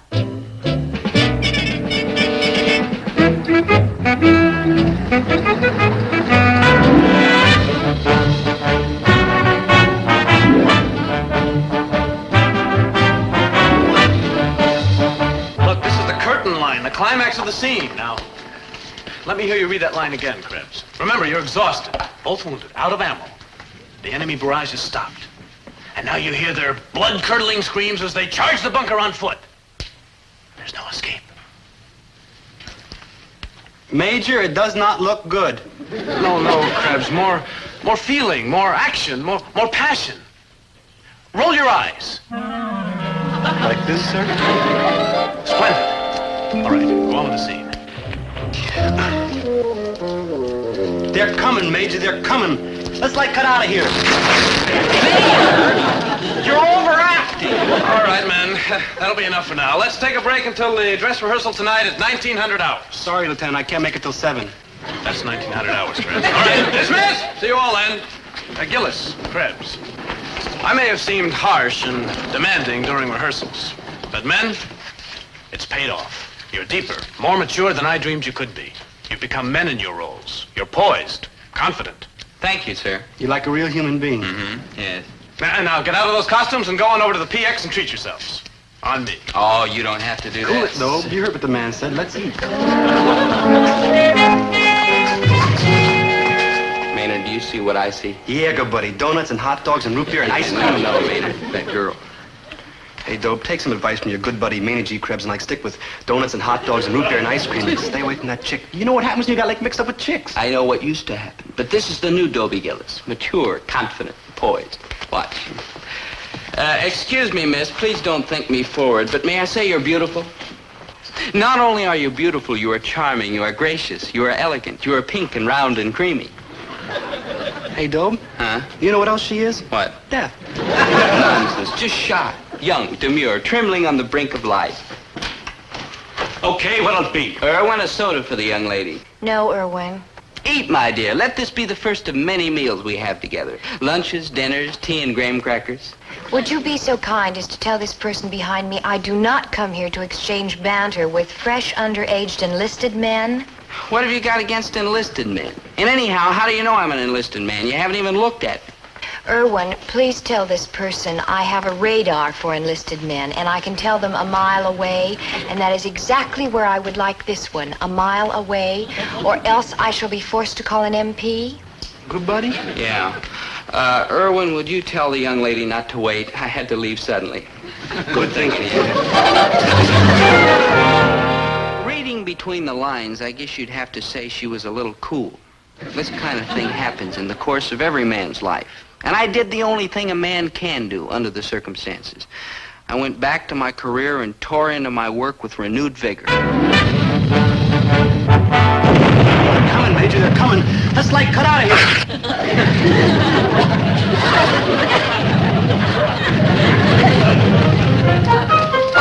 Dress rehearsal was a smash. If I do say so, the final scene where I get the Congressional Medal of Honor and say goodbye to loyal Sergeant Mooney was very moving. I agree with the President of the USA, Major. You're a real hero, and good luck on your war bond tour. I'll miss you.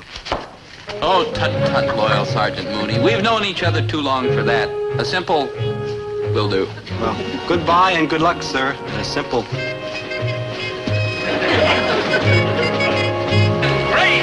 I think we've got a hit on our hands. And you, Gillis, tonight you became an actor. Oh, it was nothing. Tonight you lived the part. You were Major Gates. Was I like Sergeant Mooney? kind of like Sergeant Mooney, but not much. Well, gentlemen, as a reward for your fine work, you are all off duty until we open tomorrow night. Come on, Major, it's like late. Come on, where, Maynard? Man, I'm like in carbohydrate shock. I need like an infusion of ice cream, and the PX closes in 15 minutes. All right, but wait a minute. We haven't got time to change. So who like noticed? And it's like better this way. What do you mean? It'll be the first time I ever outranked that soda jerk. Oh. Yeah. Oh, wait a minute. Hold it, though. You don't want to, like, overdress. Maynard, do you know what the lieutenant's going to do if we're a hit? He's going to book us in other camps. You know what that means in terms of good evening, my dear. Hello. You look ravishing tonight. Why, thank you. Do I know you, Major? Sure. Remember I was in here this morning. Do you know me? No, little girl, I don't believe you do. I'm Major William Gates, and this is my loyal aide. Private Maynard G. Krebs. Sergeant Maynard G. Krebs Mooney. How do you do? I'm Dorrit McCurdy. Delighted. You're new here, aren't you? You could say that, yes.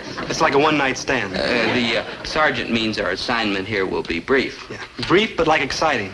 I should think exciting. My goodness, you've been everywhere. Oh, yes. Europe, Alaska, Korea, all those medals, my goodness. And you, too. Yeah, I've been like with them all the way through it. What's that one? The 1957 Scout Jamboree. Maynard. That's right in the ground in our ponchos. He's a great kidder. He's cute for an enlisted man. Yes. Miss McCurdy. Dory. I wonder, could we impose on your good nature to show us some little place where we could relax, have a bite, talk? Why, I'd be delighted, Major. The officers' club is open now. Oh, no. I never go to officers' clubs. The sergeant and I are inseparable. We're like in this together. Yeah. Well, all right. We could go to my house. I'll make coffee. Oh, perfect.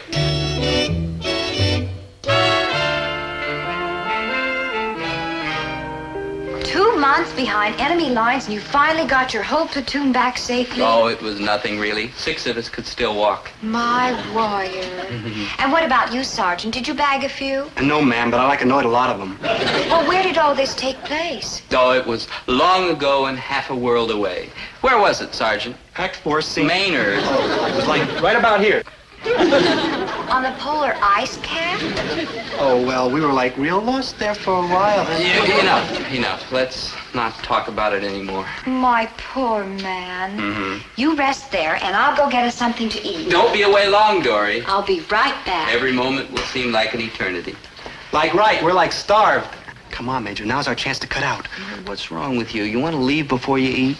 Dobe, I'm like nervous. Relax. And my mascara like itches, and I think my beard's gonna fall off. Look, Maynard, that's your own beard. I'm the one with the phone. I don't like it. What's in it for us? You gonna marry this chick and go through life with a fake mustache? Look, we're on a secret mission, right? So we disappear, and I'll write to her from distant places. Now relax and enjoy yourself. After all, if she likes me better as an officer, who am I to disillusion her? Well, here I am. I hope you like instant coffee. It's the only kind I know how to make. Oh, you shouldn't have fussed, my dear. We're used to doing without. So I see. Sergeant, would you like something a little more substantial, like a cold chicken and a couple pounds of potato salad? Well, if you don't like throw it away. It's in the refrigerator. Stay where you are, miss. I got it on my chicken radar screen already. Is he always so hungry? Since I've known him. You two are very close, aren't you? Yes. I wouldn't be here without him. Now, try to forget. All that pain and danger is behind you, and you're with me now. Yes. I guess this is it. This is what we're all fighting for. Now, rest those dear, tired eyes. Oh, you are a thoughtful child. Child? I'm 21. 21. A wonderful age. Now, it surely can't be that long ago. You can remember. I wish I could. Let me try.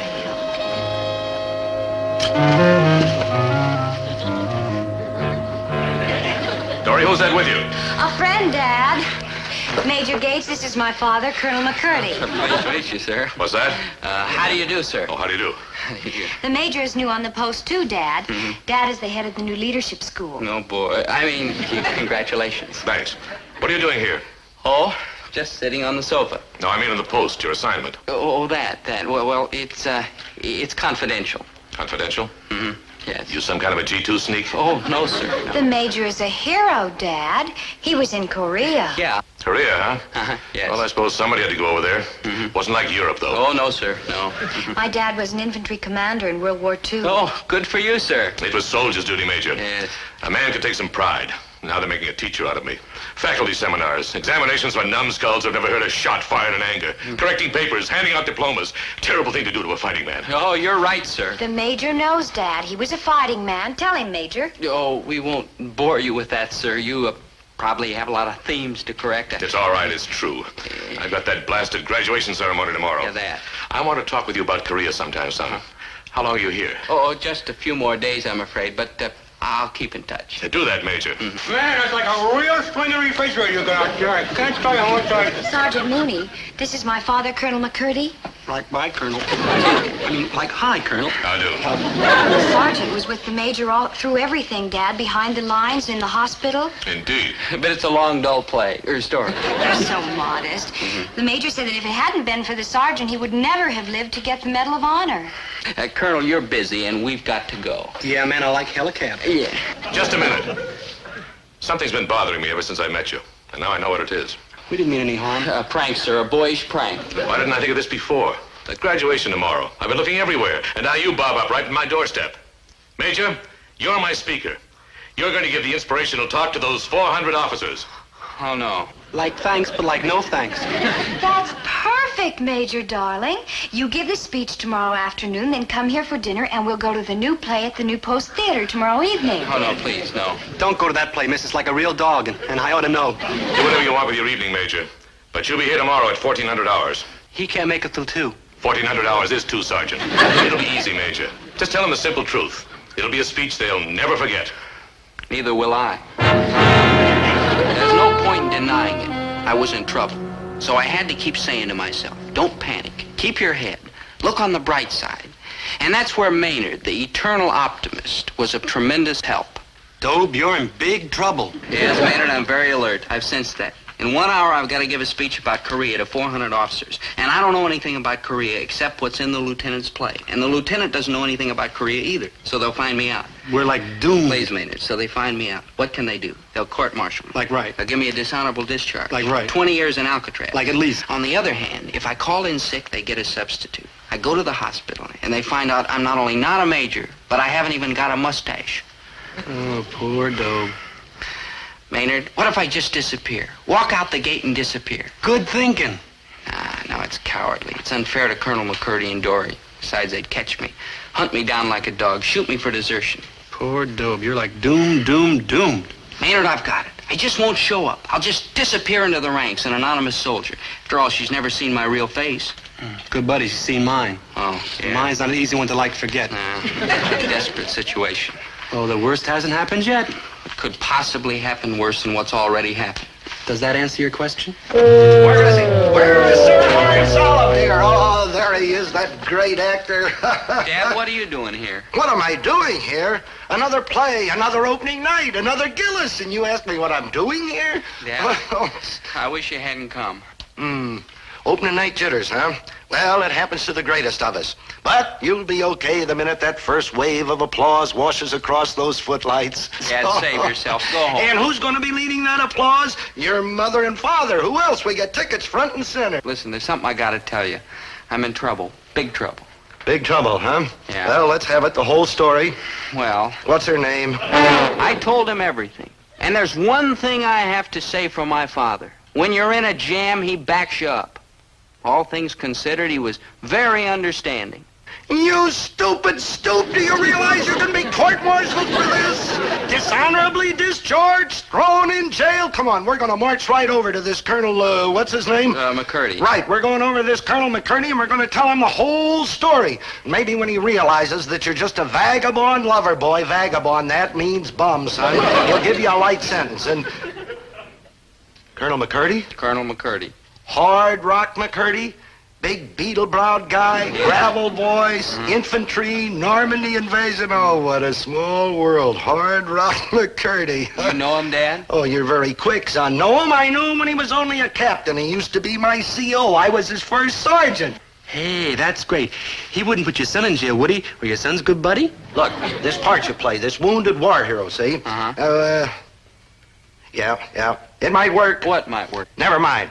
Now, I'm going over and pay a call on McCurdy, a personal call, for old time's sake. In the meantime, you put on your wardrobe for the play tonight, because you're either going to be wearing it on that stage or on the train to Alcatraz.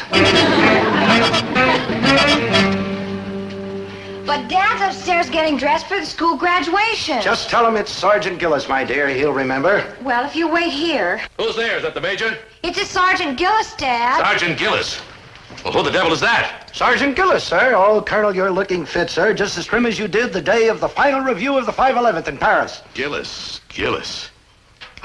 First Sergeant Gillis. Right. I was on a visit down here, heard you were running the school, and I just had to come over and say hello. Oh, very thoughtful, Gillis. Dorrit, call BOQ and see if you can get hold of Major Gates. Sorry to seem inhospitable, Gillis, but I'm late for an important ceremony. The graduation? Well, how'd you know? No, Colonel. We have all followed your career. Understand you're doing brilliant work here, too. I try, whatever they stick me with. Well, as a matter of fact, I dropped by to give you a friendly warning, if I may. Warning? Yes, about your speaker, Major Gates. Well, he's late. If he doesn't show, I'll have him cashiered.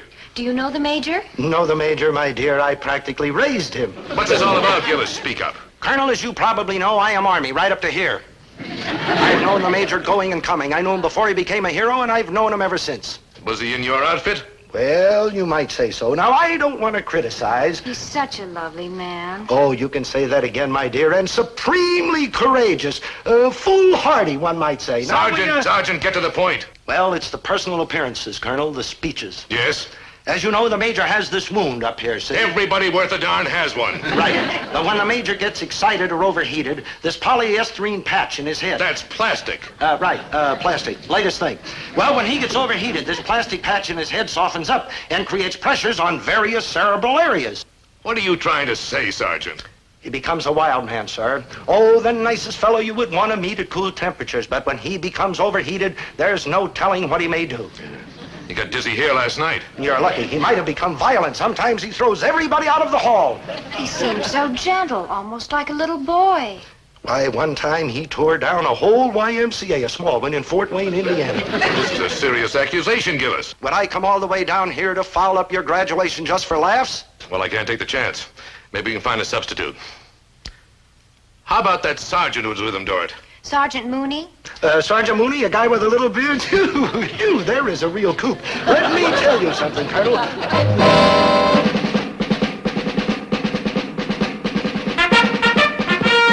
Goodbye and good luck, sir. And a simple... Excuse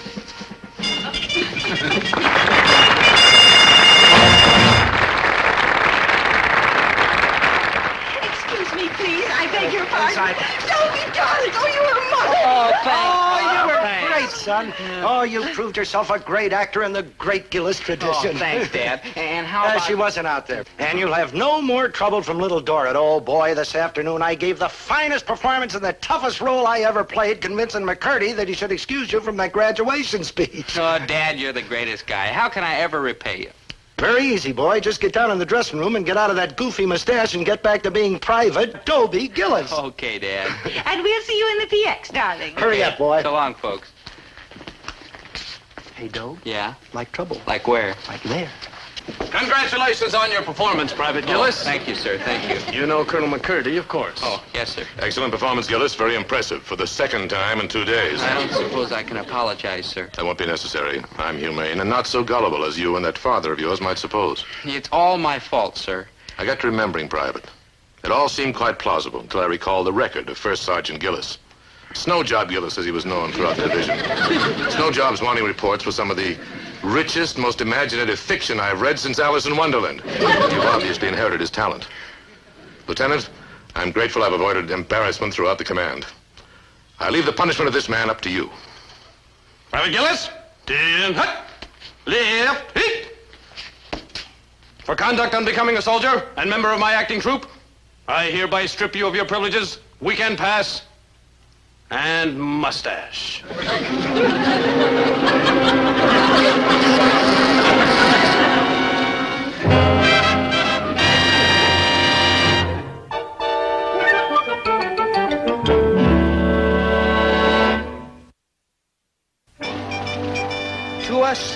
folks, the most stirring words in the English language are, the show must go on. The Army has a couple of interesting words, too. Court-martial. And that's exactly what Maynard and I got for our unhappy fling at impersonation. But all in all, the lieutenant wasn't too hard on us after we promised to limit our acting to the A Company stage. And the show did go on. Of mortals that fall back to gaze on him when he bestrides the lazy pacing clouds and sails upon the bosom of the air.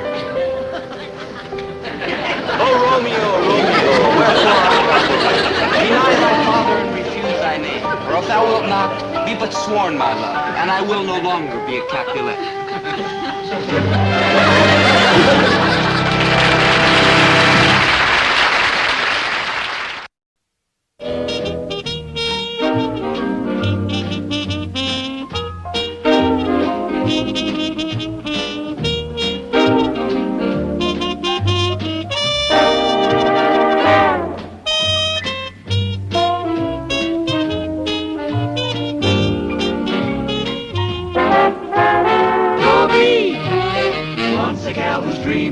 Dobie, wants a gal who's creamy. Dobie, wants a gal to call his own. Is she blonde? Is she tall? Is she dark? Is she small? Is she any kind of dreamboat at all? No matter, he's hers and hers alone. 'Cause Dobie has to have a girl to call his own.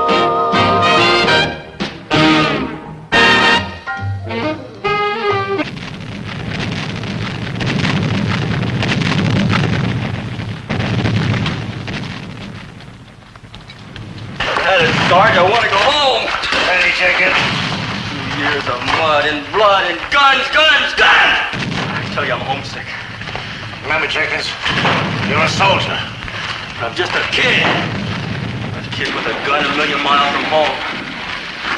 Well, I got a right to live!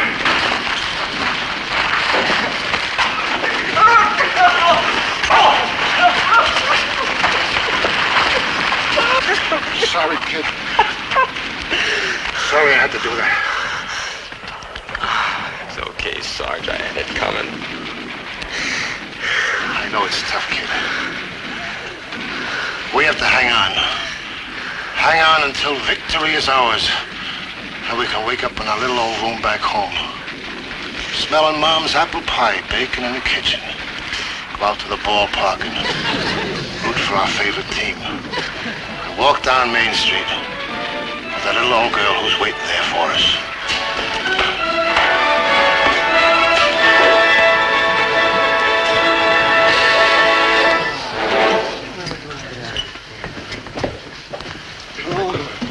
That poor kid, I feel for him, Dobe. Yeah, swell picture. No, I mean, I feel like the same way.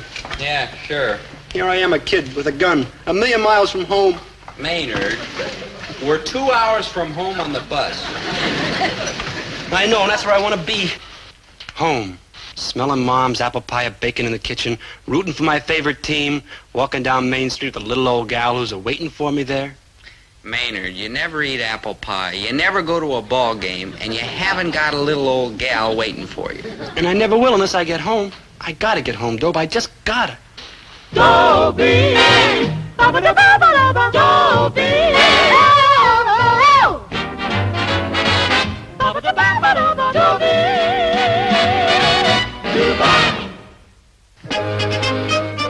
Who'd ever expect Maynard G. Krebs to get homesick? I mean, you should see his home. But he's really got it bad, so I've been trying to help him. First, I suggested he get it out of his system by writing home and telling his nearest and dearest how much he misses him. So he did. Dear bongo drums, I miss you like crazy, like love, like Maynard. P.S. Regards to my folks. Then I thought maybe it'd help if Maynard's folks wrote him a nice, cheerful letter. Dear Maynard, your mother and I feel very cheerful these days. We often talk about you and where you are.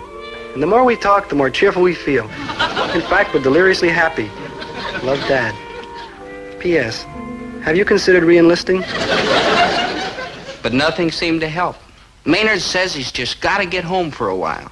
So he asked our CO, Lieutenant Merriweather, for a 3-day pass. I must say the lieutenant was very sympathetic and understanding. No pass! Like, please? Private Krebs, I'm talking to you like a father. My father doesn't talk to me like that. He always hollers. Like a brother, then. I'm an only child. I said like a brother! My folks wanted a big family, but then they had me. Krebs? My father figured he better quit while he was behind. Krebs, I'll say it for the last time. No pass! Just a little 3-day pass. No pass. I'll be back before you even know I'm gone. No pass. You even miss me. Krebs, I'd be delighted to miss you. Missing you is my dearest aim in life.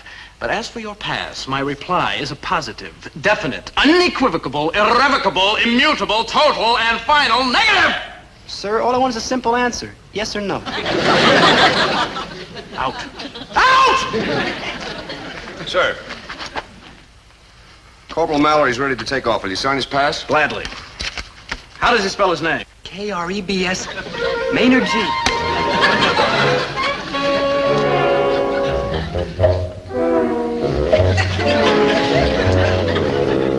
The United States Army is a fine democratic institution. And when a soldier like Maynard G. Krebs feels that he has justice on his side, he can appeal any decision that he considers unfair.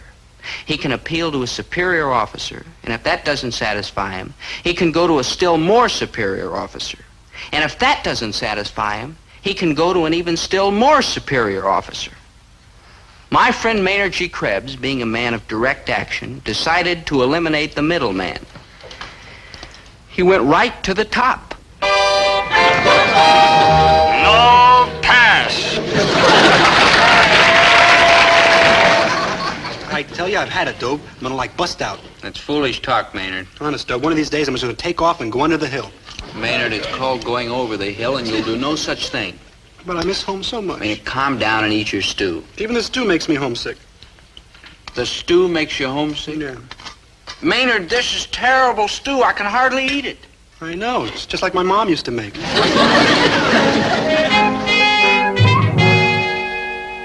You mean you called me long distance all the way from camp person to person and reversed the charges to tell me a stupid thing like this? Look, Maynard's my good buddy, Dad. He's so homesick that I'm afraid he's going to do something desperate. I got to help him. I just can't let him down. Well, I can, and I certainly am not going to drive any 100 miles just to bring him his bongo drums. And his hi-fi and his recorder and maybe 50 jazz albums. That's all I'm asking. Dobie, have you been parading around in the sun without a hat? I'm fine, Dad, but Maynard isn't. Why, he's so homesick he could go AWOL any minute. This'll be a break for our side. Dad, you were a soldier. Weren't you ever homesick? Sure I was, lots of times. Oh, there I was, a kid with a gun, 1,000,000 miles from home. And I could picture your mother a-waiting for me in our little old house with the white picket fence.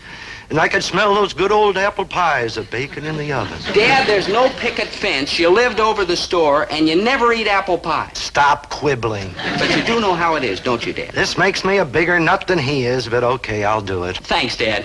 Goodbye. Bye, son. That was my boy Dobie. He's in the Army. Well, you must be very proud of him. Now, about this insurance policy. You don't have to sell me a bill of goods daily. I'm hooked. Well, good for you. Not so fast, sir. Well, just show me where to sign. But before we can write a policy like this, we require physical examination. Physical exam? I'm hard as a rock. Well, I'm sure you are, sir. And just as soon as our doctor gets a chance... Doctors? Who needs a doctor? Why, I'm strong as a bull. It's just a routine examination, Mr. Gillis. And after all, at your time of life... My time of life? What are you talking... Listen, boy. Hey, watch this.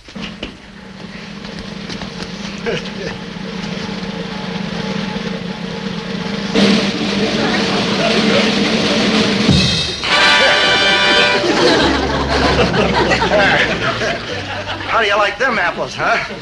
Well, let's just forget about this physical examination stuff and sign the policy.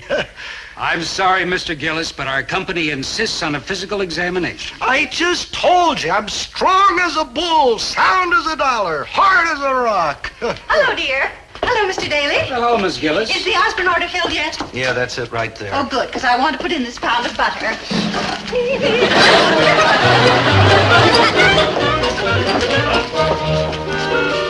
The insurance doctor will be here Tuesday, 3 o'clock. Oh, she is such a busybody. 2001, 10%. 10,002, 10,003, 10,000. Maynard, I know I'll be sorry I asked, but what are you doing with all those spuds? Occupational therapy. Occupational therapy? To keep my mind off being homesick. I was right. I am sorry I asked. It was the lieutenant's idea. He's all heart, ain't he? Maynard, forget the potatoes. Look. Hi, Dad. Hi, Dobie. Mr. Hi, Key, what are you Maynard. doing here? Well, I just happened to be in the neighborhood. Thought I'd drop in. To bring you a few things from your room back home, Maynard. Like wow. Wow, wow, wow. Like wow, wow, wow, wow, and I must be out of my cotton picking mind. Right in my room, my very own old room, just like I left it. Yeah, it was easier than trying to find anything. Dad, you're a great human being. Oh, hello, little bongo drums. Like, hi, little old guitar. Oh, greeting souvenir of happy hours at Patsy's Pizzeria. Maynard, don't be maudlin. Hey, and here's my little old bed. It's gonna be kind of hard to sleep in. I'll keep, like, falling out. Maynard, I put it that way just so I could get it down here. Home. Home at last. How do you feel, good buddy? Like, awful. What's wrong? Did Dad forget something? No, your dad's a great human being. He brought me everything I own, everything that spells home and happy hearts to me. So? So now I'm more homesick than I was before. Ever read a book called Moby Dick? It's about this kooky sea captain named Ahab who goes wigged for a big white whale. He just can't relax till he harpoons it. Well, that's how it is with Maynard about getting a pass home. He'll stop at nothing. He'll do anything for it. Even work. Be it ever so like humble, there's no place like home.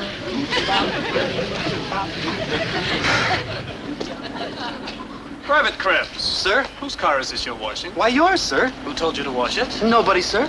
You suddenly felt an irresistible urge to wash my car. Yes, sir, and that's not all, sir. I mowed your lawn and beat your rugs and painted your picket fence and shampooed your Cocker Spaniel. Krebs, what's your game? Game, sir? What are you after? Oh, nothing, sir. I'm just doing it out of the kindness of my little kind heart. I see. Now can I have a pass to go home? No. Just a little old 3-day pass? No. You mean after I washed your dirty old car and mowed your ratty lawn and beat your shabby rugs and painted your rotten picket fence and shampooed your crummy Cocker Spaniel, you still won't give me a pass? Krebs, did you ever hear of the 13th Amendment to the Constitution? Nope. It abolished slavery. That's like a good amendment. There's a good military regulation, too, Krebs. It expressly forbids any officer to use any enlisted man as his personal servant. I like that one, too. If the post commander heard about this, I could be busted to acting corporal. They could ship me back to ROTC. Just for having a clean Cocker Spaniel? Oh, Krebs, out of my sight. Private Krebs? Sir? Come back here. You must want to get home pretty badly. Oh, I do, sir. I mean, here I am, a kid with a gun, 1,000,000 miles from home. Exactly what does going home mean to you? Waking up to the smell of Mom's apple pie, of bacon in the oven, going out to the ballpark to root for my favorite team, walking down Main Street with a little old gal who's waiting for me there. Krebs, I'm a fool to do it, but you've got your pass, son. I have? Oh, thank you, sir. Oh, thank you, sir. Krebs, I want no unmanly display of gratitude. Thank you, sir. Thank you. There is a bus leaving the post in exactly 10 minutes. If you are not on it, I can guarantee that I will suddenly have a return of sanity and revoke your pass. Yes, sir. Like, bless you, sir. You have exactly 9 minutes and 50 seconds. Krebs?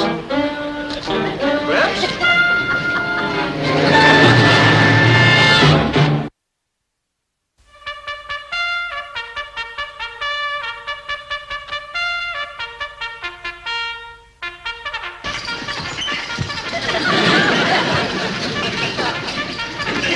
On your feet, Maynard. Let's go, Maynard. Hello, buddy, you did it. You flipped and went over the hill. You deserted. All right, roll call. Line up for roll call. Come on the double. Move it out. Let's go. Don't worry, good buddy. Pal of my cradle days. I'll protect you from shame and disgrace. I'll cover for you. Why, they won't even know you're away.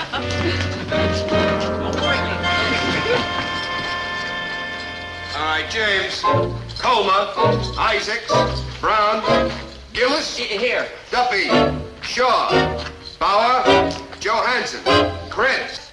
Like here, your sergeantship.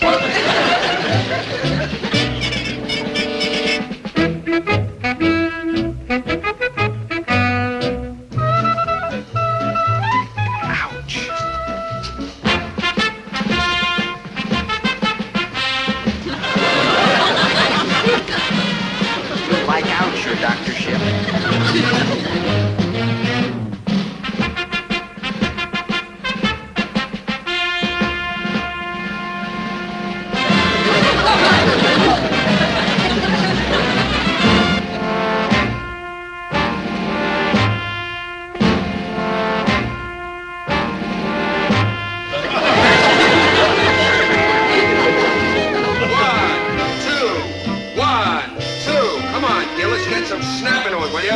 1, 2, 1, 2, 1, 2, 1, 2. Attaboy, Krebs, you're beginning to look like a soldier. 1, 2, 1.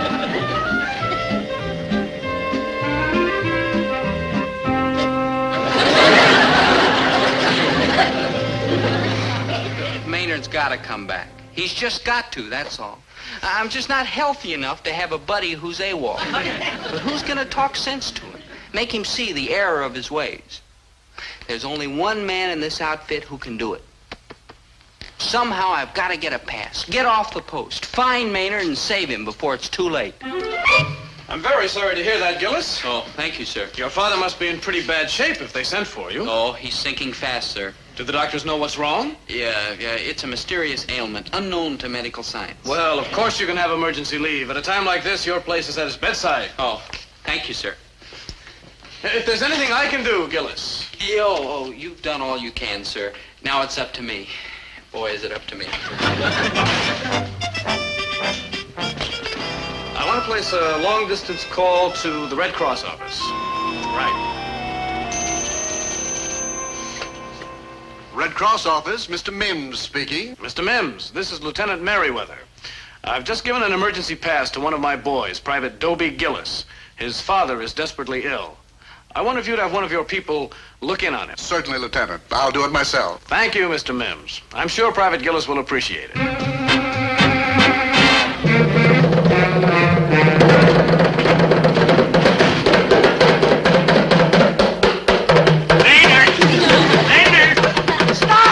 You rang? For 3 days you've been sitting here beating those drums. Yeah. Enough. I've had it. I don't want to hear another sound. Yes, sir. Not one single solitary peep.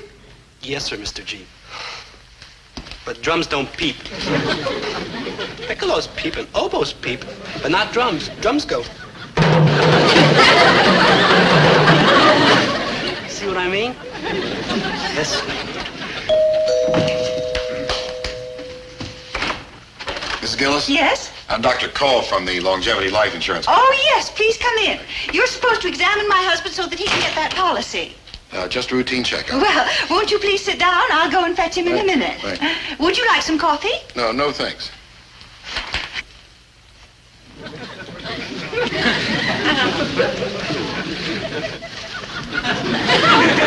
Stop. I'm just like pretending. Well, just like stop pretending, too. My golly. Like golly, why don't you go home, Maynard? Sir? Look, you came home from camp because you were homesick, didn't you? Well, go home. I did, but my folks threw me out. Then I went to the good old high school and the good old sweet shop and the good old record store, and they all threw me out.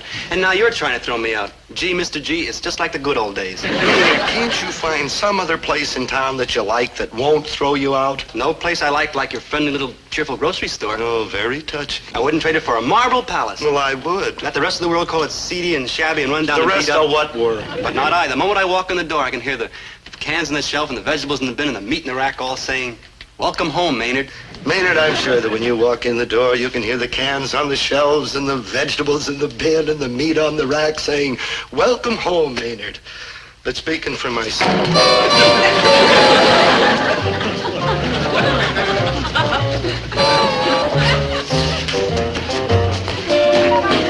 Maynard. Hi, Dope. Dope, what are you doing home? Maynard, be a man. Come back to camp and face the music. What music? Throw yourself on their mercy, good buddy. They'll understand and be compassionate. Who will? The judges at the court-martial. Who's going to be court-martialed? Maynard is for going over the hill. Oh, wait a minute. Maynard's AWOL? Forgive him, Dad. He didn't know what he was doing. Now, just a darn You mean minute. on top of cans and vegetables and all that jazz, I've been harboring a deserter? I'm not a deserter. The lieutenant gave me a pass. Well, that's what he told me, Dope. Oh, I'm sure he believes it himself. We'll make a point of it at the trial. Dear, could you come upstairs? That man that you're expecting is here. Dobie, dear, you're back. Yeah, Mom. Oh, my great big soldier man. Have you you been getting enough to eat? Oh, sure, Mom. Why, you're as thin as a rail. I'm fine, Mom. Don't tell me you're fine. You're a human skeleton. Please, Mom, I've gained 4 pounds. Are you going to believe those silly scales or what's in a mother's heart? I'm going right upstairs and cook you a good nourishing meal. And you come to Herbert. That man is waiting for you. Okay, Winnie, okay. And Maynard, you pay attention to Dobie. He's in your corner. That's right, Maynard. I'll stick through thick and thin. Dobie, listen. I'll be a character witness in court. I'll support your plea for a reduction of sentence. I'll visit the stockade every week and bring you hot soup. Yeah, and you can have your choice of any kind in the store. Coming, Mother. See, Maynard, we're all on your side. Dobe, you're a good buddy, and your father's a great American. I hate to throw a monkey wrench when everybody's being so swell to me, but I really have a pass. Oh, See? Maynard. Maynard, you forged this pass, didn't you? No. You can level with me. I understand. Well, I wish you'd stop trying to understand. Excuse me, I'm from the Red Cross. Maynard, I'm your best friend in the whole world. Sure, thinking I'd do a ratty thing like that. Now, I'm look, looking for a Mr. Herbert Gillis. He's upstairs. Now, look, Maynard, you couldn't help yourself. There you were. Mr. Gillis is still among us. Yeah, sure. Don't look at me like that, Maynard. I'm your good buddy. Some good buddy calling me a deserter and a forger. Me, Maynard G. Krebs, boy patriot. Look, I didn't say that. Well, I'm glad to know what you think of me, ex-good buddy. Maynard, look.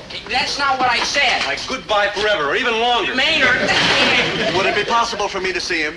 See who? Herbert Gillis. You want to see my dad? Oh, poor lad, I can imagine what you're going through. Yeah. Who shall I say is calling? Well, my name is Mims. I'm from the Red Cross. Red Cross? Well, Dad usually contributes through his Oh, I'm Legion not post. here for a contribution. Oh? At a time like this, heaven forbid. Tell me, how is your father? Oh, just fine, Then there is hope that he may yet recover?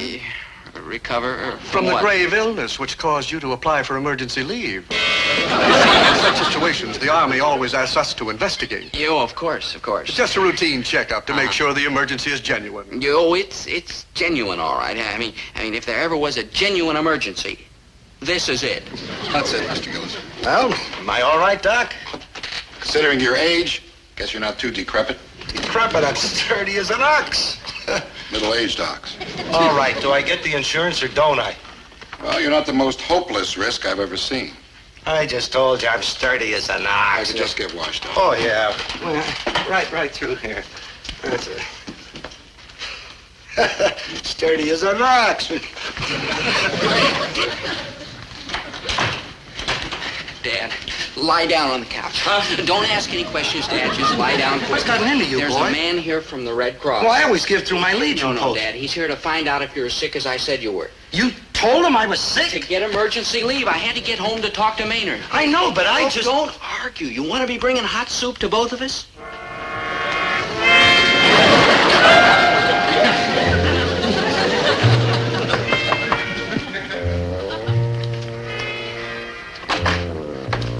Come in, Mr. Mims. Who's there, son? It's Mr. Mims from the Red Cross, Dad. Oh? Where is he? Right here, Mr. Gillis.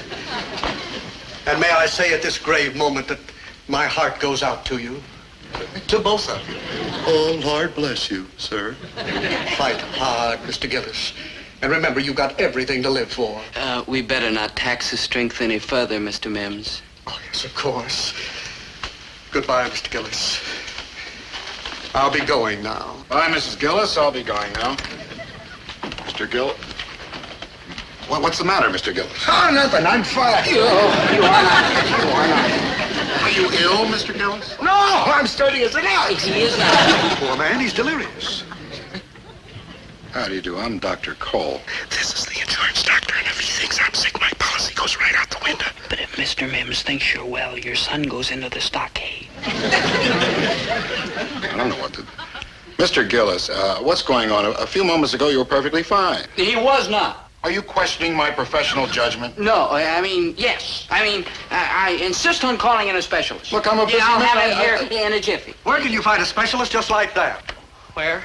Oh, well, he's an old family friend, and he's the kind of specialist who specializes in special cases like this. I'll be back in 10 minutes.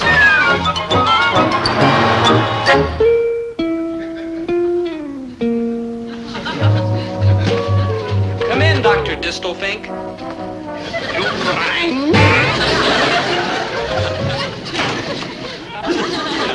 Mr. Mims, Dr. Cole, and the patient. Oh, this is a very sick man. Here's Here's the patient, Doctor. Oh, him too, yeah. Herbert, dear, what did Doctor call? Why, who are you? Why, Herbert, what are you lying down for? It's all right, Mom. Why, Maynard, what are you doing in that outlandish outfit? Mom, this is Dr. Distelfink of Vienna. Oh, Dobie, stop teasing your mother. I can recognize Maynard G. Krebs even in that silly old beard. Here's my insurance. My aching back.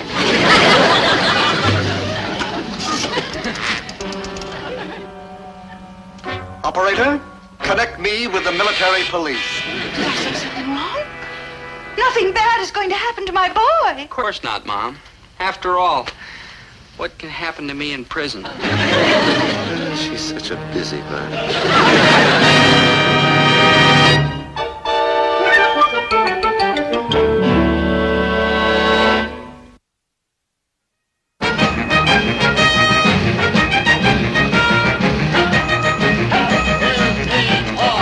Poor fellas. Yeah. That could be us. Like 20 years. We're lucky we've got such a kind, warm-hearted, understanding CO. Lieutenant Merriweather is like all heart. Yeah. Yes, sir. He's all heart.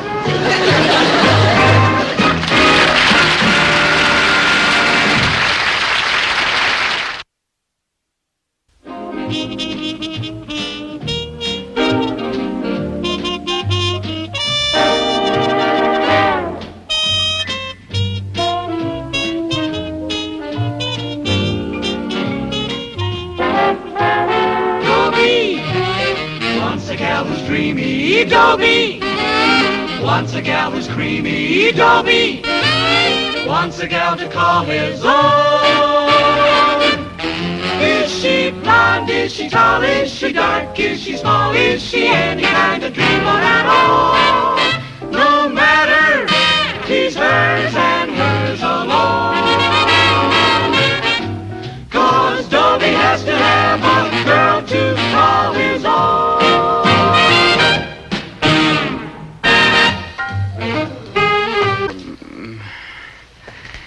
Hello. You were saying? Whatever it was, I've forgotten. For the sight of you, my dear, drives everything before it like leaves before an autumn wind. What are you, some kind of a nut? That's it, a nut. For one look at you and all sanity is gone. Command me, I am yours. Soldier, I'll give you a choice. Shape up and state your business or I call the MPs. Oh, I like that. You're angry. There's fire in your eyes. Look, I mean it. This is the Army, Private, not a tunnel of love. Now, what do you want here? What I want is a kind word from you, my pretty. Soldier. Okay.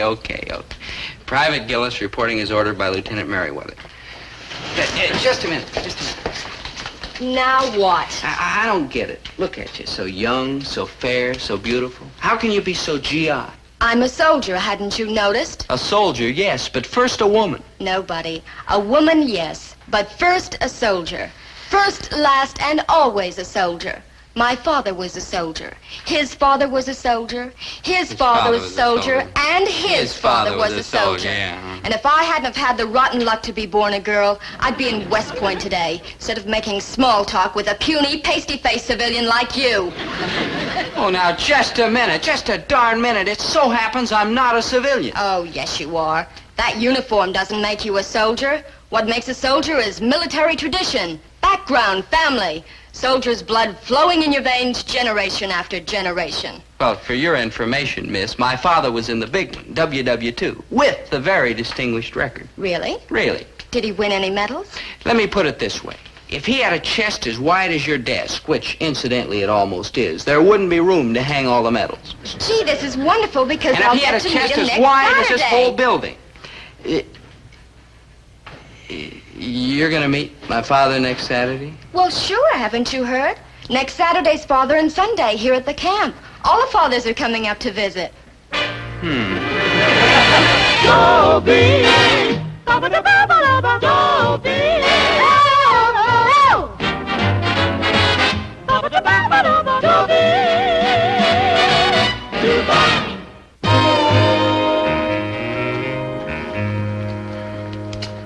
That was a big lie I told that pretty whack about my father being a war hero and winning all those medals. That was a plain, downright lie. But I ask you to believe something. I'm not a liar. I'm an honest man. It's only that I get carried away sometimes, like when I see a pretty girl. Then somehow I start lying, and one lie leads to another, and then another, and then another, and Boy, I sure tell a lot of lies for an honest man. Ah, Gillis, I've got a job for you. I guess you know next Saturday is Father and Son Day. So I hear. I want you to go to your company and tell them I want a 100% turnout. Every father in the outfit present and accounted for. And that means yourself, too, of course. Mine, sir? You want my father here? What a day I've planned. Luncheon, softball game, three-legged race, and then a big community sing. Yeah, but sir... Get cracking, Gillis, and be sure everybody has his father here. Dismissed!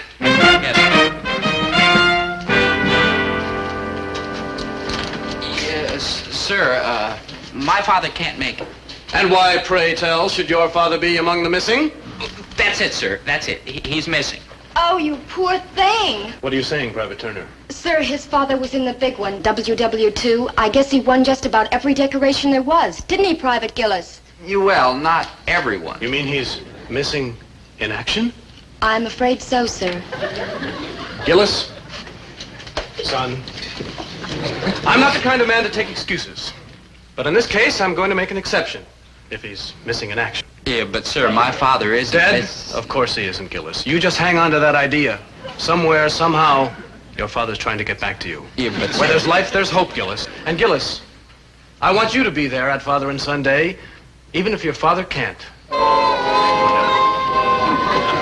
All right, so I told a rotten lie.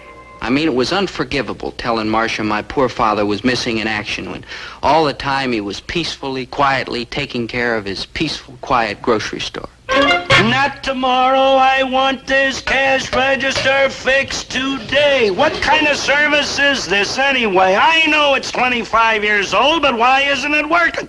I'm 45. I'm still working. Now I want it fixed today. Now. My poor, quiet, peaceful father. And I had to go tell a rotten lie about him. Why? Because I'm a rotten liar. You want another reason? I'll show you. Poor baby. Poor darling. Yeah, now the other side. Of course, my dear. Dobie, wouldn't it help to talk about it? About your poor father missing in action? Marcia, I've asked you not to mention it. It's just too painful. Of course, Dobie. Forgive me. Mm-hmm. Now, both at once. Yes, dear. Yes. Like, hi, Dobe. Like, hi, girl. What's the matter, Dobe? Don't you feel well? Oh, hi, Maynard. Marcia, I'd like you to meet my good friend Maynard G. Krebs, Private Turner. Like, hi. Hey, Dobe, heard from your father lately? And you call yourself a friend of Dobie's? How can you be so unfeeling speaking about a gruesome thing like that? Like Dobie's father? Yes. Gruesome? Well, what would you call it? Gruesome. Don't you think an apology's in order? You're like right, girl. Dobe, I'm sorry about your father. Thanks, Maynard. Haven't you got someplace to go? Like where? Well, why don't you go play on the rifle range? Oh, I can't. I'm confined to barracks. Maynard, if you're confined to barracks, what are you doing out here? Oh, yeah, good thinking. Yeah. Good night. Hey, Dobe, you know how come I'm confined to barracks? No, Maynard. Because my rifle was dirty. Swell. Good night, Maynard. Would you like to know how I got my rifle dirty? No, Maynard. Would you? All right. Hey, you're all heart, girl. Thank you. Well, good night. Hey, how did you get your rifle dirty? Believe me, Marcia, you're gonna regret this. My rifle? I got it dirty when I was digging in the ground. Good night, Maynard. Just a minute. Digging for what? Worms. You mean like fishing worms? Yeah. Maynard, where were you going fishing? There's no water for 100 miles. Right. That's why I wasn't going fishing. I warned you. What were the worms for? The little birds in the nest in the barracks. Let me see if I can get this straight. Oh, what a dreamer. There's a nest of little birds and you dug up worms so you could feed them, right? Right. Well, that's very sweet, Maynard, but the mother bird always feeds the little ones. Oh, I don't think so, girl. They're in my foot locker. Maynard, you can't keep birds in your foot locker. Why not? I took the cat out. Any further questions? No, Dobie. Okay. Good night, Maynard. Good night, Dobe. Hey, I like this girl. She's more intelligent than most of your girls, but then who isn't? Good night, Maynard. Hey, how did she know about the tough luck with your father? Maynard, good night, good night. Will you go back to the barracks? It's all right, Maynard. You stay. I have to go back to the whack area anyway. Must you? I'm afraid it's time. Well, I'll walk you back. Thank you, Dobie, but you better help your friend. He needs it more than I do. Good night, Dobie. Good night, Marcia. Wonderful girl. And smart, too. Hey, Dobe, how did she know your father was mean and rotten? Maynard. No offense. No offense. Hey, is your father coming to the Father and Son Day Saturday? No. Neither is mine. I called him and asked him, and you know what he said? What? He cried. He always cries when I talk to him. Hey, Doe, did you ever see a grown man cry? It's spooky. Sometimes when he sees me, he gets like goosebumps all over. Once he swelled up so big, they had to cut him out of his pants. Sometimes his skin twitches like when a horse is trying to get rid of flies. And once my mother left us both home alone together, and he curled up in a little ball and whimpered till she got home. Enough? Good thinking. Yeah. Hey, Dope, how come your father's not coming? I didn't ask him. How come? I didn't want Marcia to meet him. Good thinking. No, Maynard, you don't understand. I told Marcia that my father was missing in action. Dope, how can such big black lies come out of such little white teeth? Maynard, no. I don't know, Maynard, honest, I don't. I don't mean to lie, but I just get carried away. And man, do you get carried away. Look, Dope, I don't know how you're going to get out of this one, but one thing's for sure, you better not be at that Father and Son Day celebration. I have to. Lieutenant Merriweather said so. Ooh, you're like doomed. Why? I'll just sit in the background and be perfectly quiet. You, Dope? Come on, good buddy. This is your old friend, Maynard G. Krebs you're talking to. I've been listening to you tell lies on every occasion since we've been little tiny babies. Why, the first word you ever said was a lie. You looked up at your mother and said, Daddy. And if you go to that Father and Son Day celebration, you're not going to stay in the background. You're going to be right up in front taking bows. And you're not going to be quiet. You're going to make a speech. A nice, big, fat speech full of nice, big, fat lies. Maynard, I promise you I won't make a speech. You won't? You have my solemn oath. You promise? I promise. Dobe? Yeah? You'll make a speech. Really, Ethel? That's funny. I don't think Herbert even knows about it. I just can't understand it. Well, there's probably some simple explanation. Wonderful talking to you, Ethel. Bye. That was Ethel Krebs, Maynard's mother. Oh, that poor woman. Herbert, did Dobie call you or write to you in the last few days? Not that I know of. That's strange. What's so strange about it? Yesterday was payday. Wait till he runs out of money. Say, like, tomorrow? He'll call, boy, will he call. No, dear, that's not what I mean. Ethel says that Maynard called his father a few days ago and invited him up to the army camp Saturday. They're having a Father and Son Day. And you say Dobie didn't call you? No. Well, he probably will, dear. When? It's 4:30 p.m. Friday afternoon. He's going to call at this hour so I can be up there at camp tomorrow morning? Well, it probably slipped his mind. You know how boys are.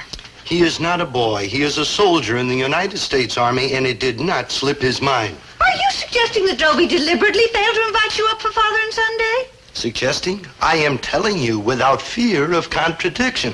I don't blame him. What does he want me around for? And why, pray not? Because I am a loudmouth and a blowhard, and every time I get around a bunch of GIs, I start telling them about the good old days when I was a first sergeant, WW2, the big one, you know, with the good conduct medal. Oh, I don't blame him for being ashamed of me. Well, you ought to be ashamed. That's who ought to be ashamed. Talking like that about your son, who loves you and is proud of you and holds his head high and tells the entire world that his father is Herbert T. Gillis.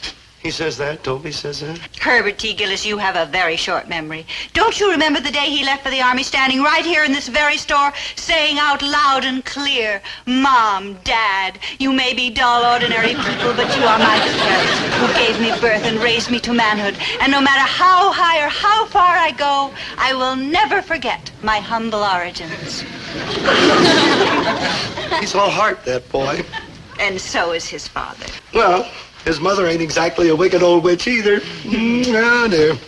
You're a fine man, Herbert. And you were a fine woman, Winnie. And we have a fine son. Who's so ashamed of his father that he doesn't even invite him up for Father and Son Day. Oh, Winnie, I know I haven't been the best father in the world, and I've made mistakes, but gosh, I love that boy, and I did the best I could for him. And now that I'm old and gray and creaky in the joints, he's going to throw me out like an old bone. I asked you, is that fair? Now, Herbert, stop that. We just agreed 1 minute ago that Dobie's a fine boy and that he's proud to be your son. Yes, we did agree that, We didn't we? certainly did. Then why didn't he invite me? I bet I know why. I'll bet I know why, because I'm a loudmouth flapjaw and he don't want me around. No, Herbert. No, Herbert, that is not it. Think, Herbert. What day is Father and Son Day going to be? Tomorrow, Saturday, the busiest day of all the week for you in the store.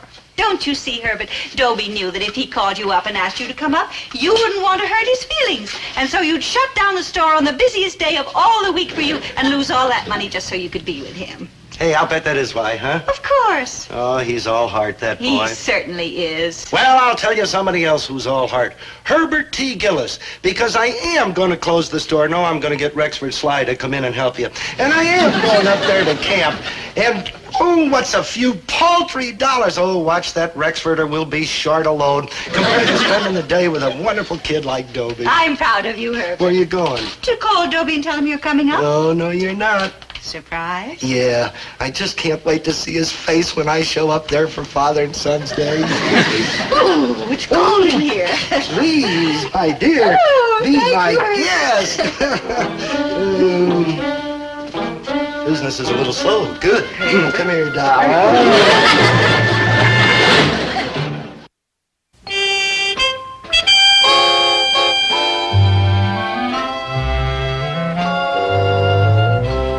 Really, sir, it's very kind of you, but I shouldn't be here. Ridiculous, Dobie. Who has a better right? Isn't that so, sir? Absolutely. Gillis, not only are you going to attend this luncheon, but you're going to sit at the speaker's table. Oh, no. Like, oh, no. I insist. Honest, sir, I don't deserve it. You do, too. He do not. Gillis, you will sit at the speaker's table. That's an order. I won't have to speak, will I? Not if you don't want to. He don't want to. I sure don't. Can I sit up with him, huh, Lieutenant? Of course not, Krebs. You sit with your father. He ain't here. Didn't I tell you to call him? I did, sir, personally. And? And if you were my father and I called you personally, would you be here? I like rest my case. I want to sit with my good buddy Dobie. I mean, in case he gets carried away and wants to make a speech, I could like hit him with a judo chop or something. No, Krebs. You ask him, Dobie. I'd appreciate it, sir. Of course, Gillis, if it's what you want. Fathers, sons, will you take your places, please?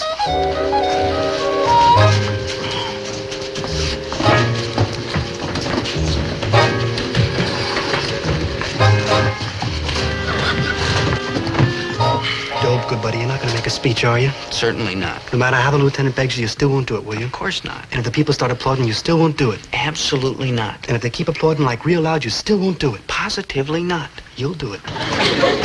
Gentlemen, your attention, please. I am Lieutenant Merriweather, Laundry and Morale Officer of A Company. I want to welcome you all to our first annual Father and Son Day. For it has been wisely said, a boy's best friend is his father. Therefore, boys and dads, look at each other. Smile at each other. Rejoice in your hearts that you have each other. And perhaps you can also find it in your hearts to spare a little pity for those who are not so fortunate. Uh-oh, here it comes. Don't worry, Maynard. Dobe, you're not going to make a speech, are you? Of course not. You will. Seated here at this table is a soldier whose father is unable to be here today. That boy's father is unable to be here, gentlemen, because he gave his last full measure of devotion so that this nation could long endure. It grieves me to tell you, gentlemen, that that boy's father is missing in action. Come on, Dobe, let's cut out. Let's blow this place. Shh. That's what you're going to do. Make a speech. But I am sure, gentlemen, that if that boy's father, that missing hero, were here today, he'd be just as proud of his son as all of us are. Gentlemen, I take great pleasure in presenting Private Dobie Gillis. Private Gillis, will you stand up?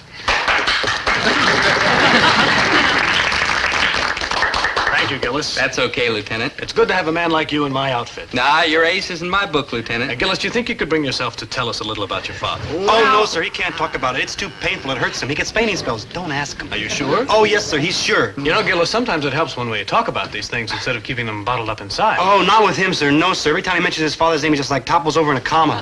You Maynard, that's coma. Yeah, that's what he topples over into, sir. It's all right, Gillis. I understand. Now, gentlemen, if you will, another round of applause for Private Gillis, and then we will all raise our voices in a medley of patriotic airs. Well, maybe I could bring myself to tell just a little. Splendid, Gillis, splendid. If it gets too painful, Gillis, don't feel you have to go on. Yes. Gentlemen, I'm here under false colors. I'm not the son of a great hero who's missing in action. Yay, Dobie, yay, good buddy, and like, thank you. I'm the son of a plain, ordinary man who's missing in action. For my father, Herbert T. Gillis, is a plain, ordinary man. And the story of Herbert T. Gillis is a plain, ordinary story of a plain, ordinary man serving his country. A plain, ordinary man who just happened to be a military genius with the courage of a tiger and the heart of a lion. Where does the story of Herbert T. Gillis begin? A typical American childhood, a typical American boyhood, and then Pearl Harbor, the call to arms, the training camp, the Pacific Theater, the Solomons, New Guinea, Iwo Jima, Tarawa.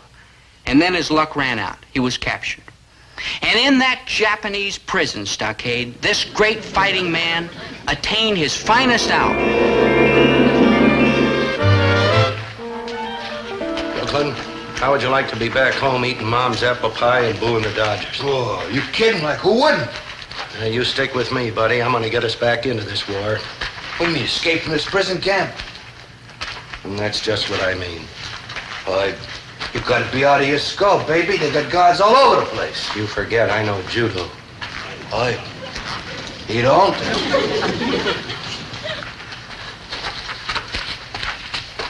What's that? A big black belt. That's right. A big black belt. And the black belt is the highest you can go in judo. I know tricks that ain't been invented yet. I know nerve centers that are unknown to medical science. Hey, like what? Like this. How'd you do that? America know-how. Come on, let's get out of this wreck. Hey, buddy, you got a match?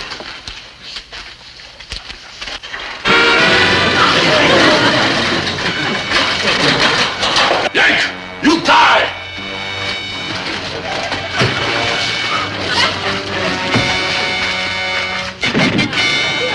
Come on, we're walking out of here. Hey, wait! I'm scared. I'm scared, too. But if we're ever going to eat taffy apples at the USO with the Andrews sisters and Francis Langford, first we got to get the bluebirds back over the white cliffs of Dover. Proud and tall, Dad marched out of that camp, followed by his faithful buddy Brooklyn. But their troubles weren't over yet, not by a long shot. Are you looking for somebody, sir? Who are you? I don't know. Let's wait and find out.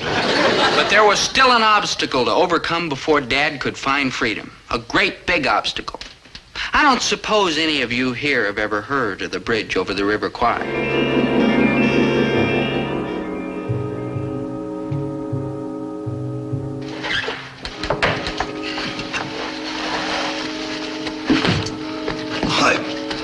You mean to say we're gonna blow up this bridge over the River Kwai? That's exactly what we're going to do. What do you think I stole all the wire and the dynamite and this exploder right from under the nose of the Japanese High Command for? But Hoyt, to blow up a bridge this size, you need maybe like 50,000 volts of electricity. This looks like your mother-in-law's mustache. Come on, let's get this thing set up. This should about do it.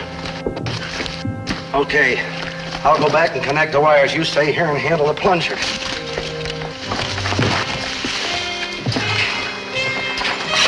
And don't get this thing any closer or we'll go up with the bridge. I got you.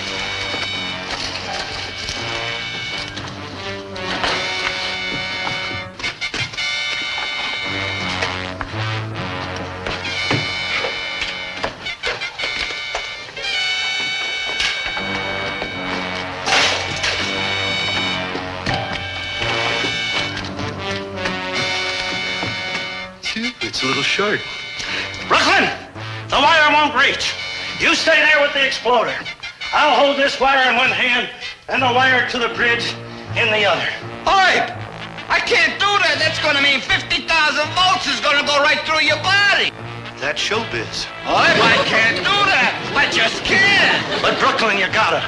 For Mom's apple pie, for the right to boo the Dodgers, for a new world where all men will live in peace and harmony, and the fields will be bright with flowers, and the air will resound with the song of birds.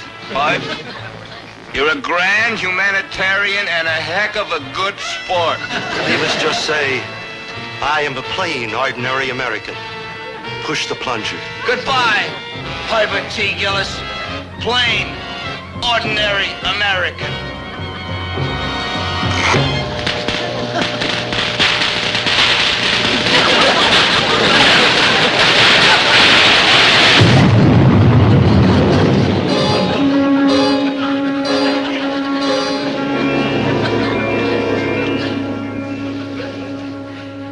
Gentlemen, is why my father, Herbert T. Gillis, a plain, ordinary man, is missing in action.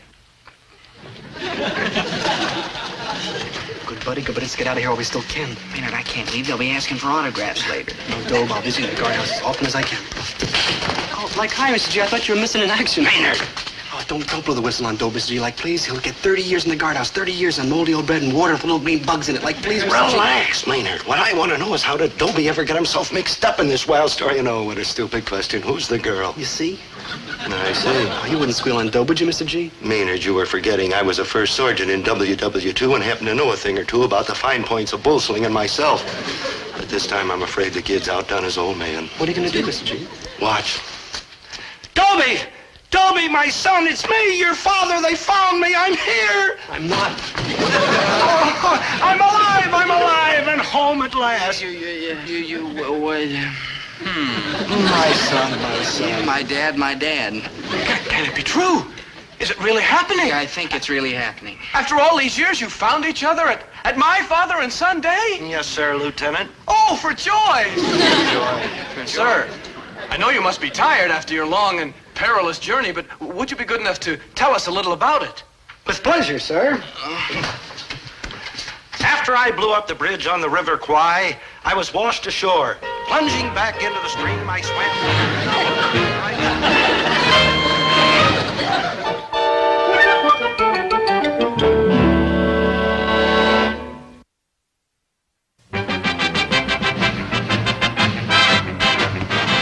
Oh, come on, Maynard. Have a heart. My fingers are killing me. No, N-O negative. I said 1,000 times. That's what I meant, 1,000 times. Now go like you promised. Is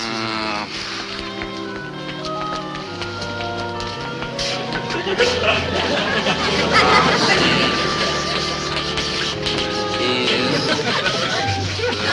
best policy.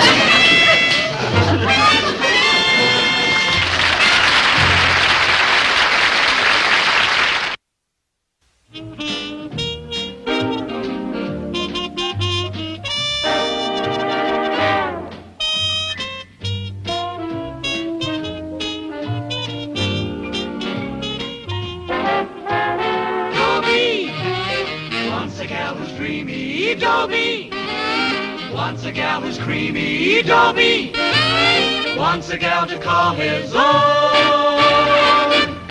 Is she blonde, is she tall, is she dark, is she small, is she any kind of dreamboat at all? No matter, he's hers and hers alone. 'Cause Dobie has to have a girl to call his own.